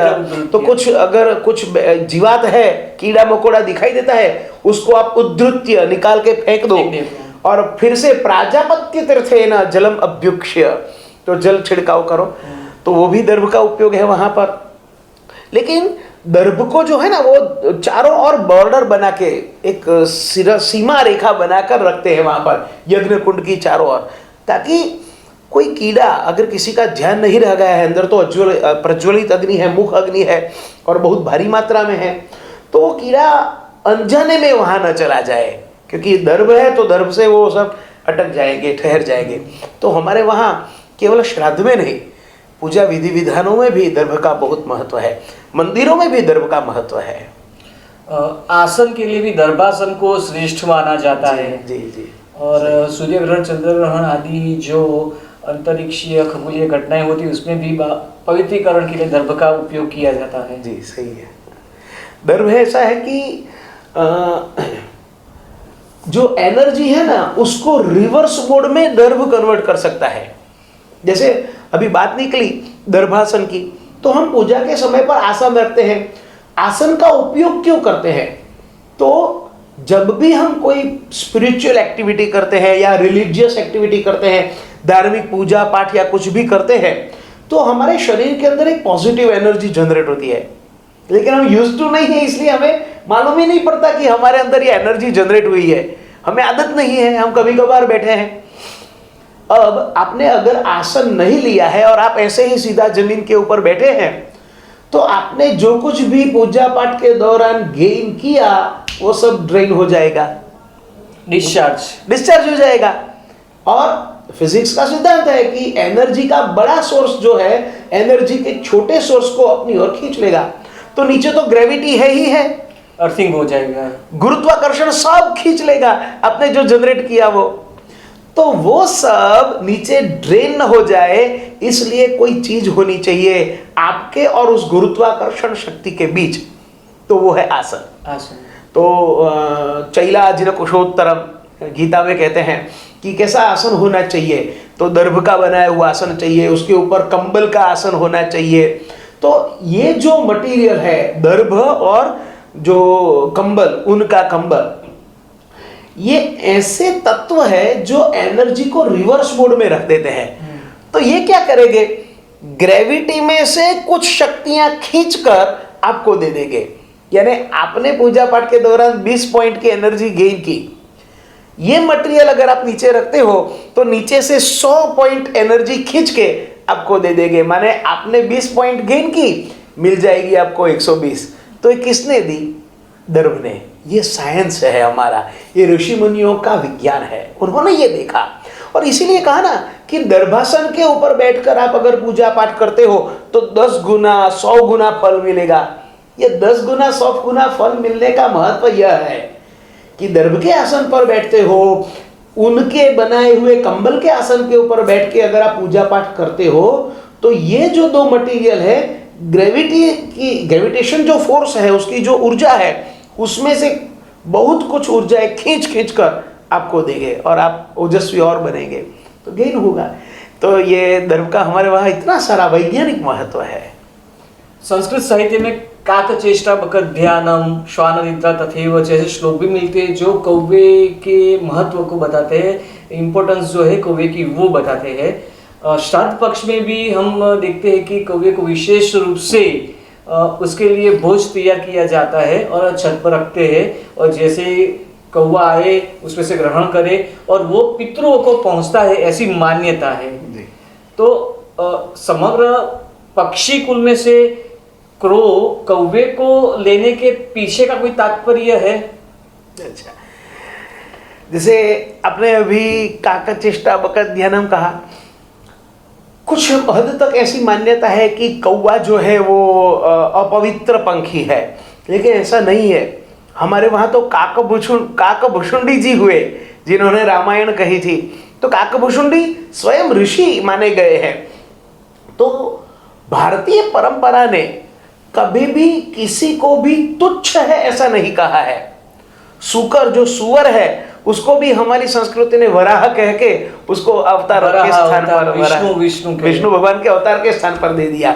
नंदी जो है, नंदी को शिव जी ने अपना वाहन स्वीकार कर लिया। तो ये हमारी परंपरा है, ये हमारा बहुत उदार अभिगम रखने वाला धर्म है कि जो सर्प को भी आदर देता है, कुत्ते को भी आदर देता है, एक सांड है उसको भी आदर देता है और कौवे को भी आदर देता है। समग्र चराचर जगत को, चराचर सब व्यष्टि और समष्टि सब कुछ मिल गया। तो अब जब श्राद्ध की बात करें तो ये एक मान्यता है कि पितृ कौवे के रूप में आपके वहां आते हैं। Actually it is not like that.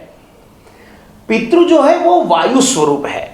और जब श्राद्ध की विधि की मैं बात करता हूं तो ध्यान से सुनिए, यहां पर सत्य और वसु ऐसे दो विश्व देव है। श्राद्ध की विधि जब होती है तब विश्व देवों का आवाहन होता है। कहीं पर कुछ श्राद्ध की विधि में कुरु कुछ नाम के विश्व देवों का आवाहन होता है, कभी कुछ और विश्व देवों का आवाहन होता है। लेकिन अंततस्तु ये जो विश्व देव है, दो होते हैं, पैर में होते हैं, ये ऐसे हैं अथवा ये ऐसी अथॉरिटी है जिनको मालूम है कि आपके पूर्वज अभी कहां है। बैंक की एक सिस्टम है कि जो आईएफएससी कोड देखकर बोल सकती है कि ये कौन सी ब्रांच है और कहां पर है। तो जो जिनकी अर्थात जिनका अवसान हो गया है, अभी उनका पुनर्जन्म हुआ है या नहीं, यदि नहीं हुआ है तो पितृयोनि में अभी वहां कहां पर है, उसका निर्णय करने की शक्ति इन दोनों देवों में है। जी सही है। और न केवल पितृयोनि, कहीं मनुष्य योनि में है या कोई और योनि में है। यानी कहने का मतलब है कि ये जो विश्व देवो है, इन्हीं को मालूम है कि हमारे पितृ अभी कहां पर है। और जब हम पितृओं को उद्दिष्ट करके स्वधा ऐसा शब्द बोलते हैं, हाँ, पितृभ्यः स्वधा। जी, संस्कृत व्याकरण में भी है, नमः स्वस्ति स्वाहा स्वधा अलम, तो स्वाहा से अलग होता है स्वधा। जी जी जी, ऐसा है। स्वाहा और स्वधा ये आदि काल से उत्पन्न हुए ये दो पवित्र शब्द है। देवताओं का भी समर्थन है इसका। तो जब देवताओं को उद्दिष्ट करके आप कुछ हविष्य अग्नि में प्रदान कर रहे हो तो स्वाहा शब्द बोलते हैं हम। जैसे अग्नये स्वाहा, विष्णवे स्वाहा, गणेशाय स्वाहा। लेकिन पितृओं को उद्दिष्ट करके जब हम प्रदान करते हैं तब स्वाहा शब्द का उच्चारण होता है। तो जैसे लॉगिन करते हैं, एसबीआई में लॉगिन करते हैं, मैं एग्जांपल दे रहा हूं, तो वहां पर दो सिस्टम पूछेंगे, डू यू नीड कॉमर्शियल और सेविंग्स। तो बस ठीक उसी प्रकार अग्नि जब ये स्वीकार करने आए आहुतियां तो हमें पूछेंगे कि भाई किसको भेजना है। अगर स्वाहा बोले तो देवताओं को ले जाऊंगा, स्वधा बोले पितरों के पास ले जाऊंगा।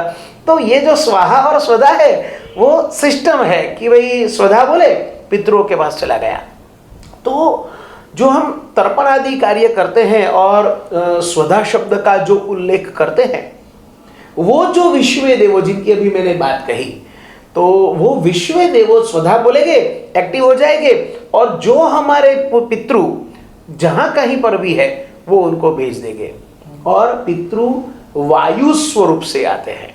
तो भोजन में भी ऐसा है कि कहीं कुछ लोग ऐसा सोचते हैं कि ब्राह्मण को भोजन कराने से उनके पितृ ब्राह्मण के शरीर में आएंगे और वहां पर वो पितृ तृप्त हो जाएंगे।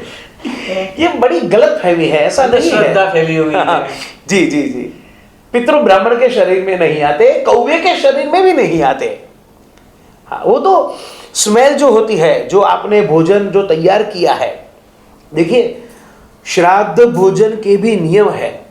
श्राद्ध भोजन में लहसुन नहीं होता, प्याज नहीं होता, बैंगन नहीं होता, फिर कुछ कंद भी नहीं होते। तो क्या क्या होना चाहिए, क्या क्या नहीं होना चाहिए, ये सब नियम है। श्राद्ध भोजन करते समय बहुत ध्यान रखिए कि उसका जो स्वाद है उसके बखान मत करें। जो भी है आप खा लीजिए, अच्छा बुरा बना है, अच्छा बुना है, बिना टीका टिप्पणी किए खा लीजिए। ये श्राद्ध भोजन का महत्व है। अच्छा भी नहीं, बुरा भी नहीं। जी जी जी हाँ।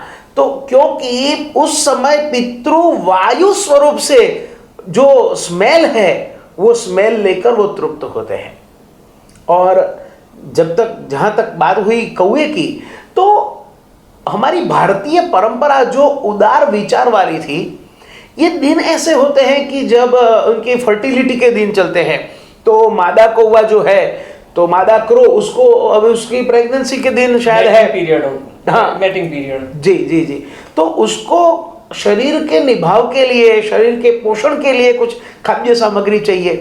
तो इसलिए यहाँ पर आज्ञा कर दी कि भाई चलो कौओ, पक्षियों में कौओं को खिलाओ। घर की छत पे जाकर कागवास बोलो, तो उसके लिए कुछ रोटी है या पूरी है और फिर खीर का कुछ अंश है वो छोड़ दो। लेकिन केवल कौवे को खिलाने से पितृ तृप्त नहीं होंगे। जैसे अभी ब्राह्मण की बात हुई कि ब्राह्मण को भोजन कराना चाहिए, दौहित्र को भोजन कराना चाहिए। देखिए ये तो उदार संस्कृति है, बोलती है 5 भाग निकालो। 1 भाग चींटियों के लिए, क्योंकि जमीन के ऊपर रेंगने वाले जो इंसेक्ट्स है वो भी तृप्त होने चाहिए। फिर बाहर कुत्ते के लिए 1 भाग निकालो, फिर गाय के लिए 1 भाग निकालो, फिर मनुष्य यानी कोई अतिथि आया है, अचानक आ गया है गेस्ट, उसके लिए भी 1 भाग निकालो। तो ऐसे अलग अलग प्रकार के, केवल कौवों के लिए निकालना ऐसा नहीं है। ये हमारी फिर मानसिकता हो गई। हमने कुछ पहले ऐसा किया कि धर्म को बहुत टेकन फॉर ग्रांटेड मोड में ले लिया, धर्म को इतना सरल कर दिया, कौवे को खिला दो हो जाएगा। तो फिर एक मानसिकता बन गई कि भाई श्राद्ध में केवल कौवे को ही खिलाना है, परंपराओं में आ गया, परंपरा में आ गया। और वो एक मनुष्य का स्वभाव है ना, जितना सरल हो सके उतना वो करना अधिक चाहेगा, क्योंकि उसको फिर कष्ट नहीं होता। लेकिन श्राद्ध में ऐसा नहीं है। श्राद्ध में कष्ट हो तब भी, अगर श्राद्ध के समय पर आपको कुछ छोटा बहुत बुखार है तो भी आपका ये दायित्व है कि कुछ मेडिसिन लेकर या कुछ बैठकर श्राद्ध की विधि आपको करनी ही है। और बहुत सरल विधि है ना, तो जो कुछ भी है आपको करके, क्योंकि आपके पूर्वजों ने आपके लिए कितना कुछ सहन किया है। तो आपका ये दायित्व बनता है कि अब आपकी बारी है, आपको उनको देना है। तो उसके लिए आप छोटा सा, अगर कुछ यहाँ दर्द है, कुछ सर दर्द है, मैं श्राद्ध नहीं करना चाहता, ऐसा आप मत करो। दर्द है, थोड़ा सहन करना, सहन करो, लेकिन श्राद्ध करो ही करो। तो कहने का मतलब है कि बाकी जो पूजा विधि विधान जो भी हम है, कोई भी हम हमारे संकल्प से उसमें नीति नियमों में प्लस माइनस हो सकता है, बट श्राद्ध में हमें पूरी निष्ठा के साथ with full of discipline we have to fulfil the requirement. Exactly जी। देव पूजन में अगर आपसे गलती हो जाती है ना, तो आप क्षमापना कर सकते हो, लेकिन श्राद्ध में ऐसा गुंजाइश नहीं है। हाँ, श्राद्ध में थोड़ा शॉर्टकट है कि भाई इसका इतना प्रपंच न करो, तो लेकिन करो, जैसा करके भी श्रद्धा से ही अर्पण करना है। श्रद्धा से करो, अच्छा करो। हाँ, मूल विषय जो है भाव है वो श्रद्धा है। श्रद्धामयो यम पुरुषः यो यत् श्रद्धा स एव ही। ये जो है ना, वो सब पूरा का पूरा श्रद्धा का विषय है। तो श्रद्धा से आप दो मिनट दो, 5 मिनट दो, लेकिन with full devotion, full attention. श्राद्ध के बारे में जिस तरह से अपना ऐतिहासिक दृष्टि से, सामाजिक दृष्टि से, वैज्ञानिक दृष्टि से भी बहुत अच्छी तरह से जिज्ञासा समाधान किया, और जो सदियों से चली हुई जो श्राद्ध की परंपरा जो है, उसमें बहुत सारे एडिशंस हुए, बहुत सारे ऋषि मुनियों ने अपने मंतव्य रखे, तत्कालीन सामाजिक परिस्थिति के अनुसार कुछ परिवर्तन भी हुए। तो अभी जिस तरह से आज की जो मॉडर्न लाइफ है, जो पहले सुबह के समय सब काम करते थे और सायंकाल तो सब कोई अपने घर पे वापस आ जाते थे, मगर अभी थोड़ा उल्टा हो गया है। बहुत ही फास्ट लाइफ हो गई है, 15-16 घंटे काम होता है, और आने के बाद भी जो घर का जो वातावरण जो सदियों पहले था वो अभी बदल गया है, टीवी आ गया है और बहुत सारे ऐसे प्रलोभन वगैरह है। तो ये जो मॉडर्न जो फास्ट लाइफ में यदि श्राद्ध करना है, तो उसमें हमें कौन सी चीज़ों का ध्यान रखना चाहिए? मिनिमम हमें इतना करना ही चाहिए, मिनिमम रिक्वायरमेंट जो हम कहेंगे, और वो भी शास्त्रोक्त विधि के मुताबिक ही। उसमें आपका क्या मानना है? देखिए, ये सबसे पहले तो मैं इस विषय में थोड़ा मेरे विचार भिन्न है। हम कहते हैं कि ये फास्ट लाइफ हो गई है, हमारे पास टाइम नहीं है, लेकिन टाइम नहीं है ऐसा आप बोलते हो, नवरात्रि है, गरबा के लिए तो टाइम निकाल सकते हो।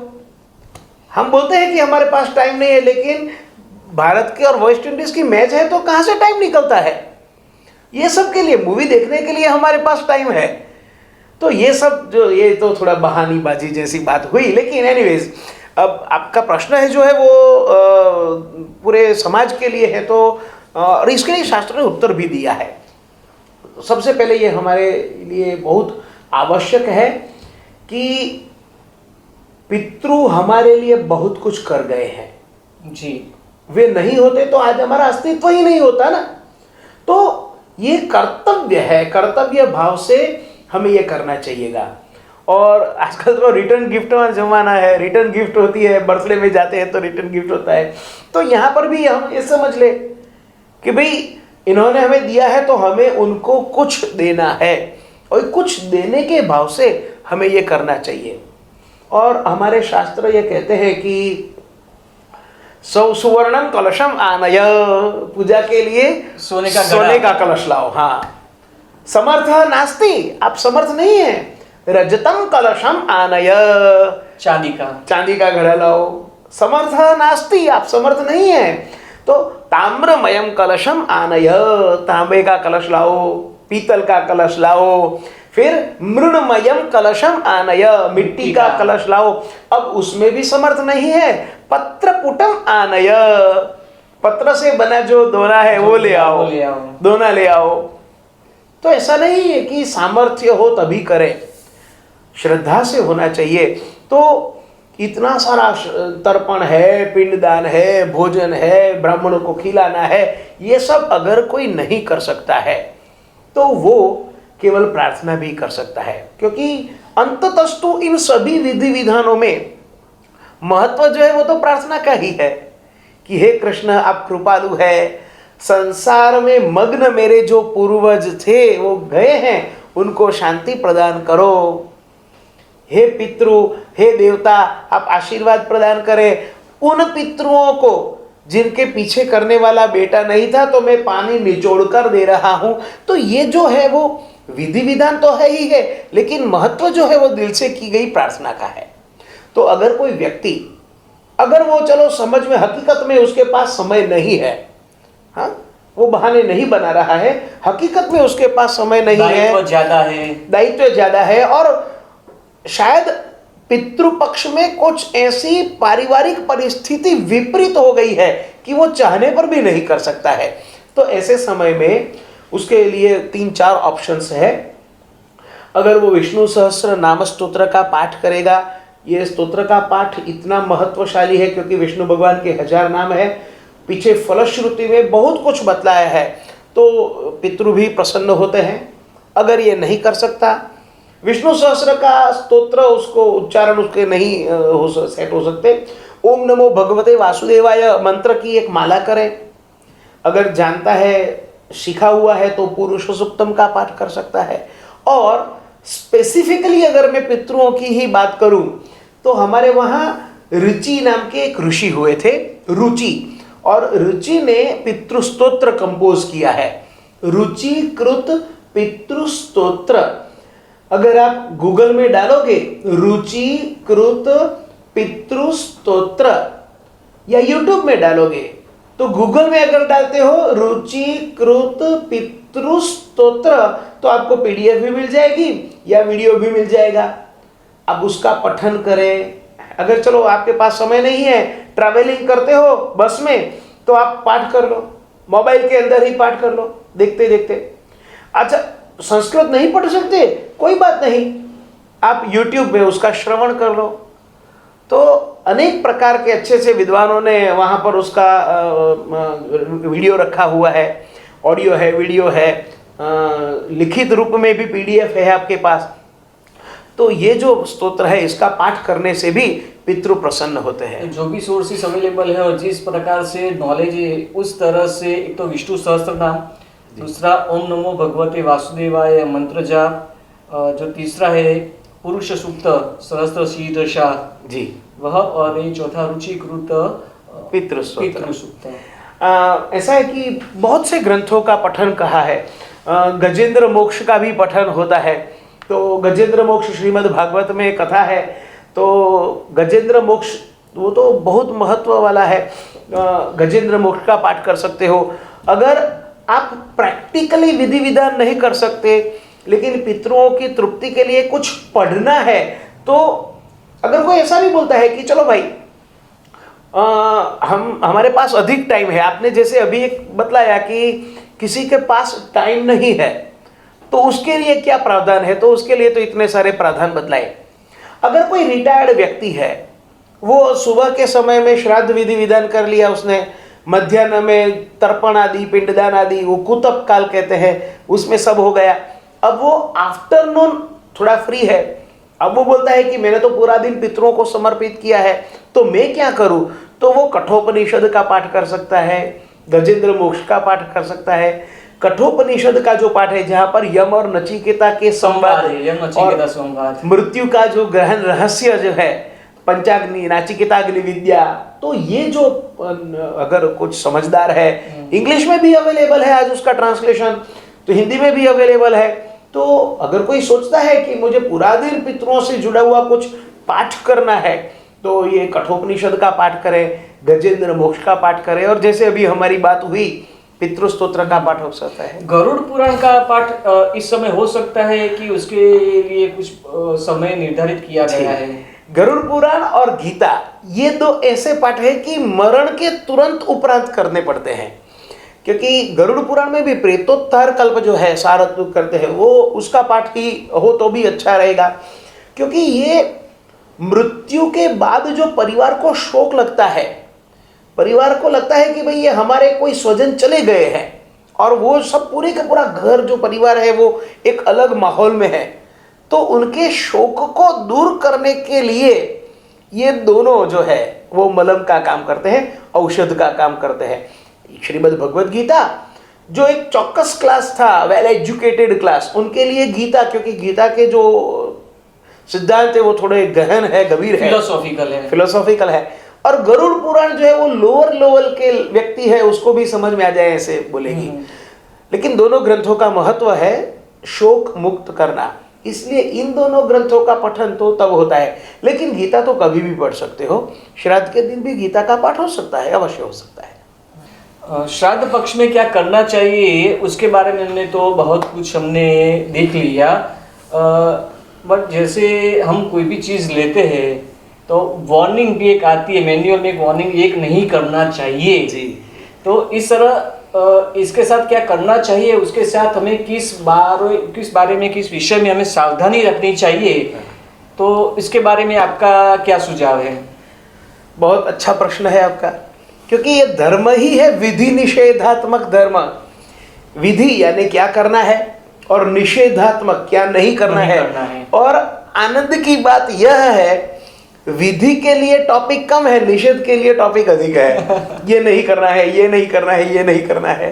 तो जैसे अभी थोड़ी देर पहले ही मैंने कहा था कि पितरों को केसर से सुवासित चंदन अर्पण नहीं करना चाहिए। हमें लगे कि भाई चलो देवताओं को श्रेष्ठ यानी केसर से सुवासित चंदन अर्पण करते हैं तो हमारे पूर्वजों को भी केसर लगाया हुआ चंदन अर्पण करें, लेकिन बोलते हैं डोंट। वहां पर आप बिना केसर का केवल जो सुखड़ का जो घिसारा है वही दीजिए, अन्यथा दोष लगेगा। पितरों के लिए ये उंगली टीका लगाने के, देवताओं के लिए ये उंगली है, पितरों के लिए ये उंगली है।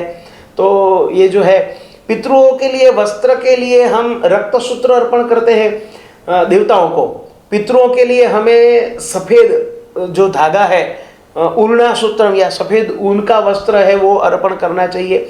ये सब तो बातें एक कॉमन है। लेकिन जब विधि निषेध की मैं बात करूं तो आज के ज़माने में, आज के ज़माने में जो युवा वर्ग है उसको खास मैं कहना चाहूँगा कि अगर आप श्राद्ध में अधिक कुछ नहीं कर सकते हो, ये कुछ पाठ करें, पितरों को एटलीस्ट याद करें, उनको थैंक यू हृदय से बोले कि भाई आपने हमें बहुत कुछ दिया। और ध्यान में ये बात रखिएगा कि ब्रह्मचर्य का पालन इन दिनों होना चाहिए। संध्या के समय जैसे हमारा नियम है कि ब्रह्मचर्य का पालन होना ही चाहिए, अमावस्या को ब्रह्मचर्य का पालन होना ही चाहिए, ऐसे इस पितृपक्ष के दौरान भी ब्रह्मचर्य का अवश्य पालन होना चाहिए।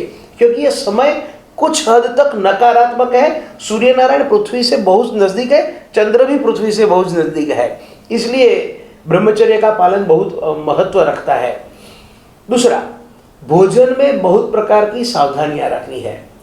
जैसे कि जो उच्छिष्ट भोजन, किसी का जूठा भोजन अभी नहीं करना चाहिए। तो हमारे धर्म में बेसिकली हमने पहले किया, लेकिन आजकल तो आज के दिनों में सावधानी रखिए कि आपकी डिश इन दिनों किसी से शेयर न करें। अमेध्यम जो जैसे नहीं खाने योग्य निषिद्ध पदार्थ है, जैसे नॉनवेज है तो नॉनवेज नहीं खाना चाहिए। अगर कोई खाता है तो इन दिनों तो उसको बहुत सावधानी रखनी पड़ेगी। अपेय का पान न करें, यानी मदिरा वगैरह का जो सेवन अगर करते हैं तो इन दिनों इनसे अटक जाइए आप। जुगार वगैरह जो है तो वो भी इससे सावधान रहें। तो ये सब जो निंदित, शास्त्र ने जो निंदा की है, ऐसी बातों का कभी भी समर्थन न करें। और ऐसी बातों में अगर आप करते हैं, आपका स्वभाव है या आदत है या कभी मजबूरी भी है, तो इन दिनों आप समझकर इन बातों से सावधान हो जाइए और ना करें। खाने पीने में भी अगर रूटीन आप जो वेजिटेरियन है तब भी आप प्याज है, लहसुन है, ऐसे जो तामसी भोजन है इनसे अटकिएगा, तामसी भोजन न करें। और सबसे इम्पोर्टेंट है यातयामम। यामा का अर्थ है रात्रि। एक रात्रि बीत गई है ऐसा भोजन, यानी बासी खुराक, ये भी शास्त्र में निंदित है कि श्राद्ध के समय पर बासी खुराक भी ना करें। अगर कोई श्राद्ध का भोजन पका रहा है, कल किसी का श्राद्ध है और उसके लिए भोजन पका रहे हैं, तो एक काम करते हैं, पुड़िया अगले दिन बना देते हैं तो दूसरे दिन थोड़ा रिलैक्स रहेंगे ना। तो ये औरतों में स्वाभाविक कभी होता है, प्रैक्टिकल होते हैं, तो ऐसा श्राद्ध में नहीं चलेगा। फ्रेश फूड ही देना है, तो सुबह पैकेट में फूड सारे के सारे हाँ जी, prohibited। वो प्रोहिबिटेड है। पैकेज फूड वो नहीं बनाना है, खाना भी नहीं है। फ्रेश बनाए, घर पे बनाए, थोड़ा बनाए, लेकिन वो फ्रेश ही होना चाहिए। वो, वासी खुराक वो निषिद्ध है। इतनी सावधानी रखेंगे बहुत है। जिस तरह से ये बात हुई, और एक ध्यान में आ रहा है कि जो ब्रेन रिलेटेड जो डिसऑर्डर्स है उसको ल्यूटेनिक कहते हैं, और उसके ऊपर से शायद वो लूनार शब्द आया हो, लूनार इक्लिप्स वगैरह कहते हैं, वो चंद्र के साथ रिलेटेड है। तो और जिस तरह से रिसर्च वगैरह भी कहती है कि चंद्र के प्रभाव से जो हाई टाइड लो टाइड जो समुद्र में आती है, मतलब उस दिन में चंद्र का इतना प्रभाव होता है कि समुद्र के पूरे पानी को भी अपनी शक्ति से वो आकर्षित करता है। तो उसके साथ जो चंद्र, जो आपने कहा कि पितरों का जो वास है, तो इसके रिलेटेड जो मॉडर्न साइंस भी कहता है कि जो ब्रेन रिलेटेड जो डिसीज वगैरह जो है, तो उसके साथ ये कोई संबंध है? जी, श्रुति कहती है, वेद कहते हैं, चंद्रमा मनसो जाता। हाँ, तो चंद्र जो है वो मन से जुड़ा हुआ है, और यही कारण है। आप किसी पागल खाने के रखवाले को बोल दीजिए, पूछिए, वहाँ के डॉक्टर को पूछिए, तो तुरंत बोलेगा कि जब हम पूर्णिमा आने वाली है या जब अमावस्या आने वाली है, हमें सावधान हो जाना पड़ता है। क्योंकि पूर्णिमा और अमावस्या ये ऐसे दिन है, एक है फुल मून डे, एक है नो मून डे। तो चंद्र की शक्ति अधिक हो जाती है, पागल लोग कहर मचाएंगे। चंद्र की शक्ति 0 हो जाती है, तब भी पागल लोग गड़बड़ कर देंगे। तो चंद्र का और हमारे मन का बहुत जो है घनिष्ठ संबंध है। अभी जैसे मैंने पहले कहा कि इन दिनों ब्रह्मचर्य का पालन करना चाहिए, तो यही है कि मानसिक तौर पर पुरुष और स्त्री वो सहवास के लिए चंद्र के डिस्टर्ब होने के कारण वो नहीं हो पाएंगे। तो इसलिए ये अनावश्यक चीज शास्त्र ने इसलिए बना दी। तो हाँ, जो जैसे वसंत का समय है, वसंत ऋतु का समय, तो शास्त्र बोलते हैं कि ये उसके लिए उत्तम है। समझिए कितने विवाह होते हैं वसंत पंचमी के आसपास के दिनों में। तो क्योंकि उस समय चंद्र प्रफुल्लित है। ये जो भाद्रपद है, अभी चंद्रमा डिस्टर्ब है, क्योंकि वो पृथ्वी के नज़दीक है, सूर्य भी नज़दीक है। तो एक समझ लो ऐसा ट्रायंगल बन जाता है, और ट्रायंगल कभी भी शुभ नहीं होता। तो ये ट्रायंगल के कारण चंद्र डिस्टर्ब है, मानस मन भी डिस्टर्ब है, और हम डिस्टर्ब है, इसीलिए उस डिस्टर्बेंस को साइड में रखते हुए हमें प्रार्थना अधिक करनी चाहिए। संयमित जीवन और प्रार्थना ज्यादा। जी, ज्योतिष शास्त्र के मुताबिक बहुत बार सुनने को मिलता है कि ये पितृदोष है और ये विधि करनी पड़ेगी। तो क्या ये पितृदोष सही है? ज्योतिष शास्त्र में ऐसा कोई उल्लेख है पितृदोष, और ये पितृदोष है तो पितृदोष की जो इफेक्ट किस पर होती है और उसका निराकरण कैसे कर सकते हैं? जी, ये ऐसा है, ये टॉपिक जो है ना वो आजकल के समय में तो हाईली इन्फ्लेमेबल है। हाँ, कि पितृदोष कहा और फ्लेम बढ़ने लगेगी। कहाँ पर बढ़ेगी? दोनों जगह पर, बोलने वाले में और सुनने वाले में। क्यों? क्योंकि सुनने वाला तुरंत डर जाएगा, और बोलने वाला इसलिए खुश हो जाएगा कि अब आवक का एक स्रोत बढ़ेगा। देखिए, पितृदोष है, ज्योतिष शास्त्र पितृदोष को कहता है, लेकिन ज्योतिष शास्त्र स्त्री जातक और पुरुष जातक दोनों के लिए अलग अलग नियम बनाए हैं। ज्योतिष शास्त्र के ग्रंथों में स्त्री जातक के लिए अलग ग्रंथ है, पुरुष जातक के लिए अलग ग्रंथ है। तो पितृदोष की जब बात आती है तो ये समझिए, बहुत स्पष्टतया समझिए, जिस किसी की कुंडली में शनि राहु आदि जो नकारात्मक ग्रह है, जो स्ट्रेस जनरेट करने वाले ग्रह है, वो साथ में है या विपरीत स्थान से एक दूसरे को देख रहे हैं, युति प्रयुति है, तो इस समय शनि और राहु के संयोग से पितृदोष का निर्माण होता है। लेकिन वो पितृदोष केवल पुरुष को ही अधिक असर करेगा, स्त्री जातक है उसके लिए इतना पितृदोष का महत्व नहीं है। बहुत स्पष्ट है ये बात। और अगर दर्द है तो दर्द का इलाज भी है, पितृदोष है तो पितृदोष का उपाय भी है। आप पितृदोष का निवारण करवाइए, नारायण बलि है, वो जैसे भी श्राद्ध की बात कही थी, जिस किसी की भी कुंडली में पितृदोष है वे भाद्रपद की अमावस्या के दिन अच्छे से श्राद्ध विधि करवाएं, सभी पितरों को उद्दिष्ट करके तर्पण करवाएं और सभी पितरों को याद करके पिंडदान करवाएं। तो इस प्रकार 27 पितरों की नामावली होती है। उनमें अगर आपने किसी जानवर को पाला है और वो भी एक्सपायर्ड हो गया है तो उसके नाम से भी पिंडदान रखना पड़ता है, उसको भी हम पितृ कहते हैं। तो पेट एनिमल्स हमारे घर में जो हम रखते हैं जी, कोई नेबर है जिसके साथ आपका अच्छा संबंध है, आपका अच्छा दोस्त, वो भी पितृ कहलाता है। आपके गुरु भी पितृ कहलाता है। अगर किसी ने आपको शिष्य बनाया है वो भी पितृ है। अभी कहा ना कि प्रेत वही पितृ है, तो जो छोड़ के चले गए वो सब पितृ है। तो उन सब के नाम से जो पिंडदान रखते हैं, ऐसे 27 लोगों की सूची बनानी पड़ती है। तो जिनकी कुंडली में ये पितृदोष है वे लोग अगर कुछ न कर सके तो कोई बात नहीं, भाद्रपद की अमावस्या के दिन व्यवस्थित वैदिक पंडित को बुलाकर सर्व पितृ तर्पण और पिंडदान करवाए, विष्णु भगवान का पूजन करवाए, अधिक रहेगा। तो ऐसा करने से भी वो दोष निर्मूल हो जाता है। और अगर ये सामर्थ्य नहीं है, आर्थिक स्थिति ऐसी नहीं है कि ये विधि विधान करवा सके, तो कोई बात नहीं है। आप हर एक महीने की अमावस्या के दिन पीपल के वृक्ष के पास जाइए, एक तांबे के कलश में जल लेकर थोड़ा जल गिराते गिराते भगवान विष्णु का स्मरण करते करते उस पीपल की 11 प्रदक्षिणा करें। अब प्रदक्षिणा कैसे करनी है, तो मैंने देखा है कि लोग मंदिर के आसपास कई प्रदक्षिणा करते हैं, कई पीपल की प्रदक्षिणा करते हैं। तो जो फ्रंटियल मेल स्पीडी गाड़ी जैसे घूमती है ना, ऐसे गोल गोल घूमेगा। ये प्रदक्षिणा नहीं है, you are just roaming, not प्रदक्षिणा। प्रदक्षिणा के लिए शास्त्र कहते हैं अगर कोई प्रेग्नेंट लेडी अपने सर के ऊपर बड़ा कलश पानी से भरकर चल रही है, उसकी जितनी स्पीड है उतनी स्पीड प्रदक्षिणा के समय होनी चाहिए। धीरे धीरे पीपल के आसपास 11 बार घूमो। क्यों?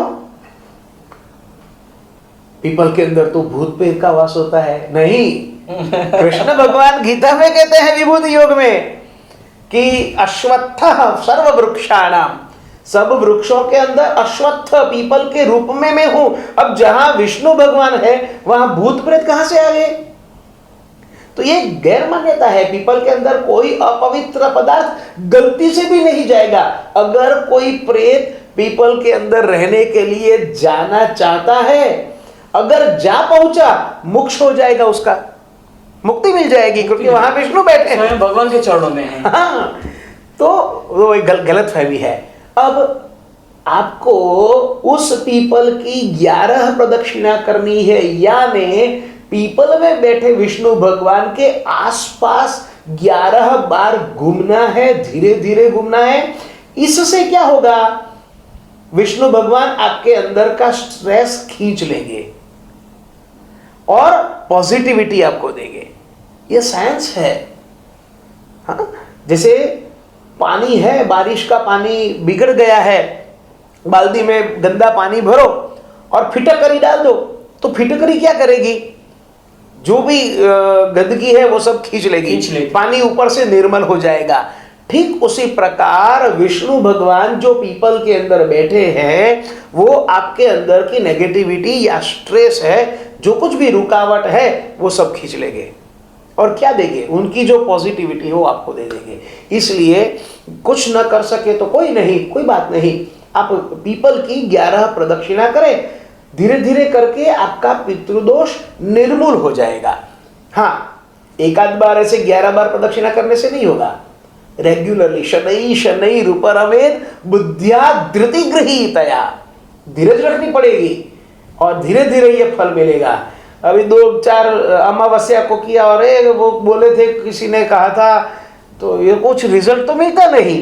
अरे भाई ऐसा थोड़े 2-3 अमावस्या में रिजल्ट मिलेगा। अगर पैसा है, विधि विधान करवाइए तो थोड़ा जल्दी से रिजल्ट मिलेगा।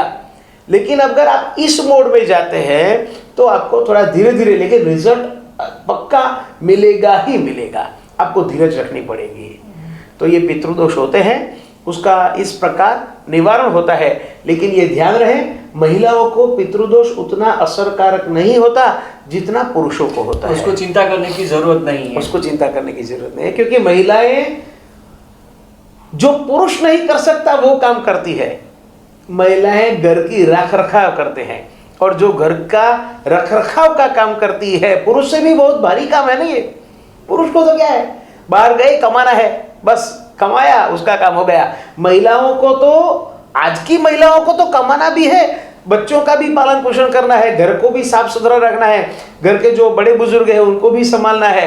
तो ये इतना बड़ा भारी काम कर रही है, इसलिए पितृदोष इनसे क्षमा मांगेगा कि भाई आपके सामने मैं कुछ नहीं हूं, मैं नहीं टिक पाऊंगा। पितृदोष इसलिए महिलाओं को नहीं लगता है। ये तो थोड़ी हल्की फुल्की वातावरण को हल्का करने के लिए कहा, लेकिन ये शास्त्र वचन है कि महिलाओं को पितृदोष नहीं लगता है। बहुत बहुत धन्यवाद। एक बहुत ही एक अच्छा एक विषय जो था जिस पर आज हमने चर्चा की, श्राद्ध का जो विषय, और उस पर भी जो हमारी एक कुछ मान्यताएं जो सही नहीं थी, जो शास्त्रोक्त विधि विधान था, उसके बारे में आज हमने चर्चा की। और बहुत ही अच्छी तरीके से आपने ऐतिहासिक दृष्टि से, वैज्ञानिक दृष्टि से, सामाजिक दृष्टि से बहुत अच्छी तरह से आपने दर्शकों को समझाया। आपका बहुत बहुत धन्यवाद। इसी तरह संस्कृत भाषा, सनातनी संस्कृति तथा संस्कारों के साथ जुड़े रहने के लिए ओम गुरुकुलम को लाइक, सब्सक्राइब तथा शेयर करें। धन्यवाद।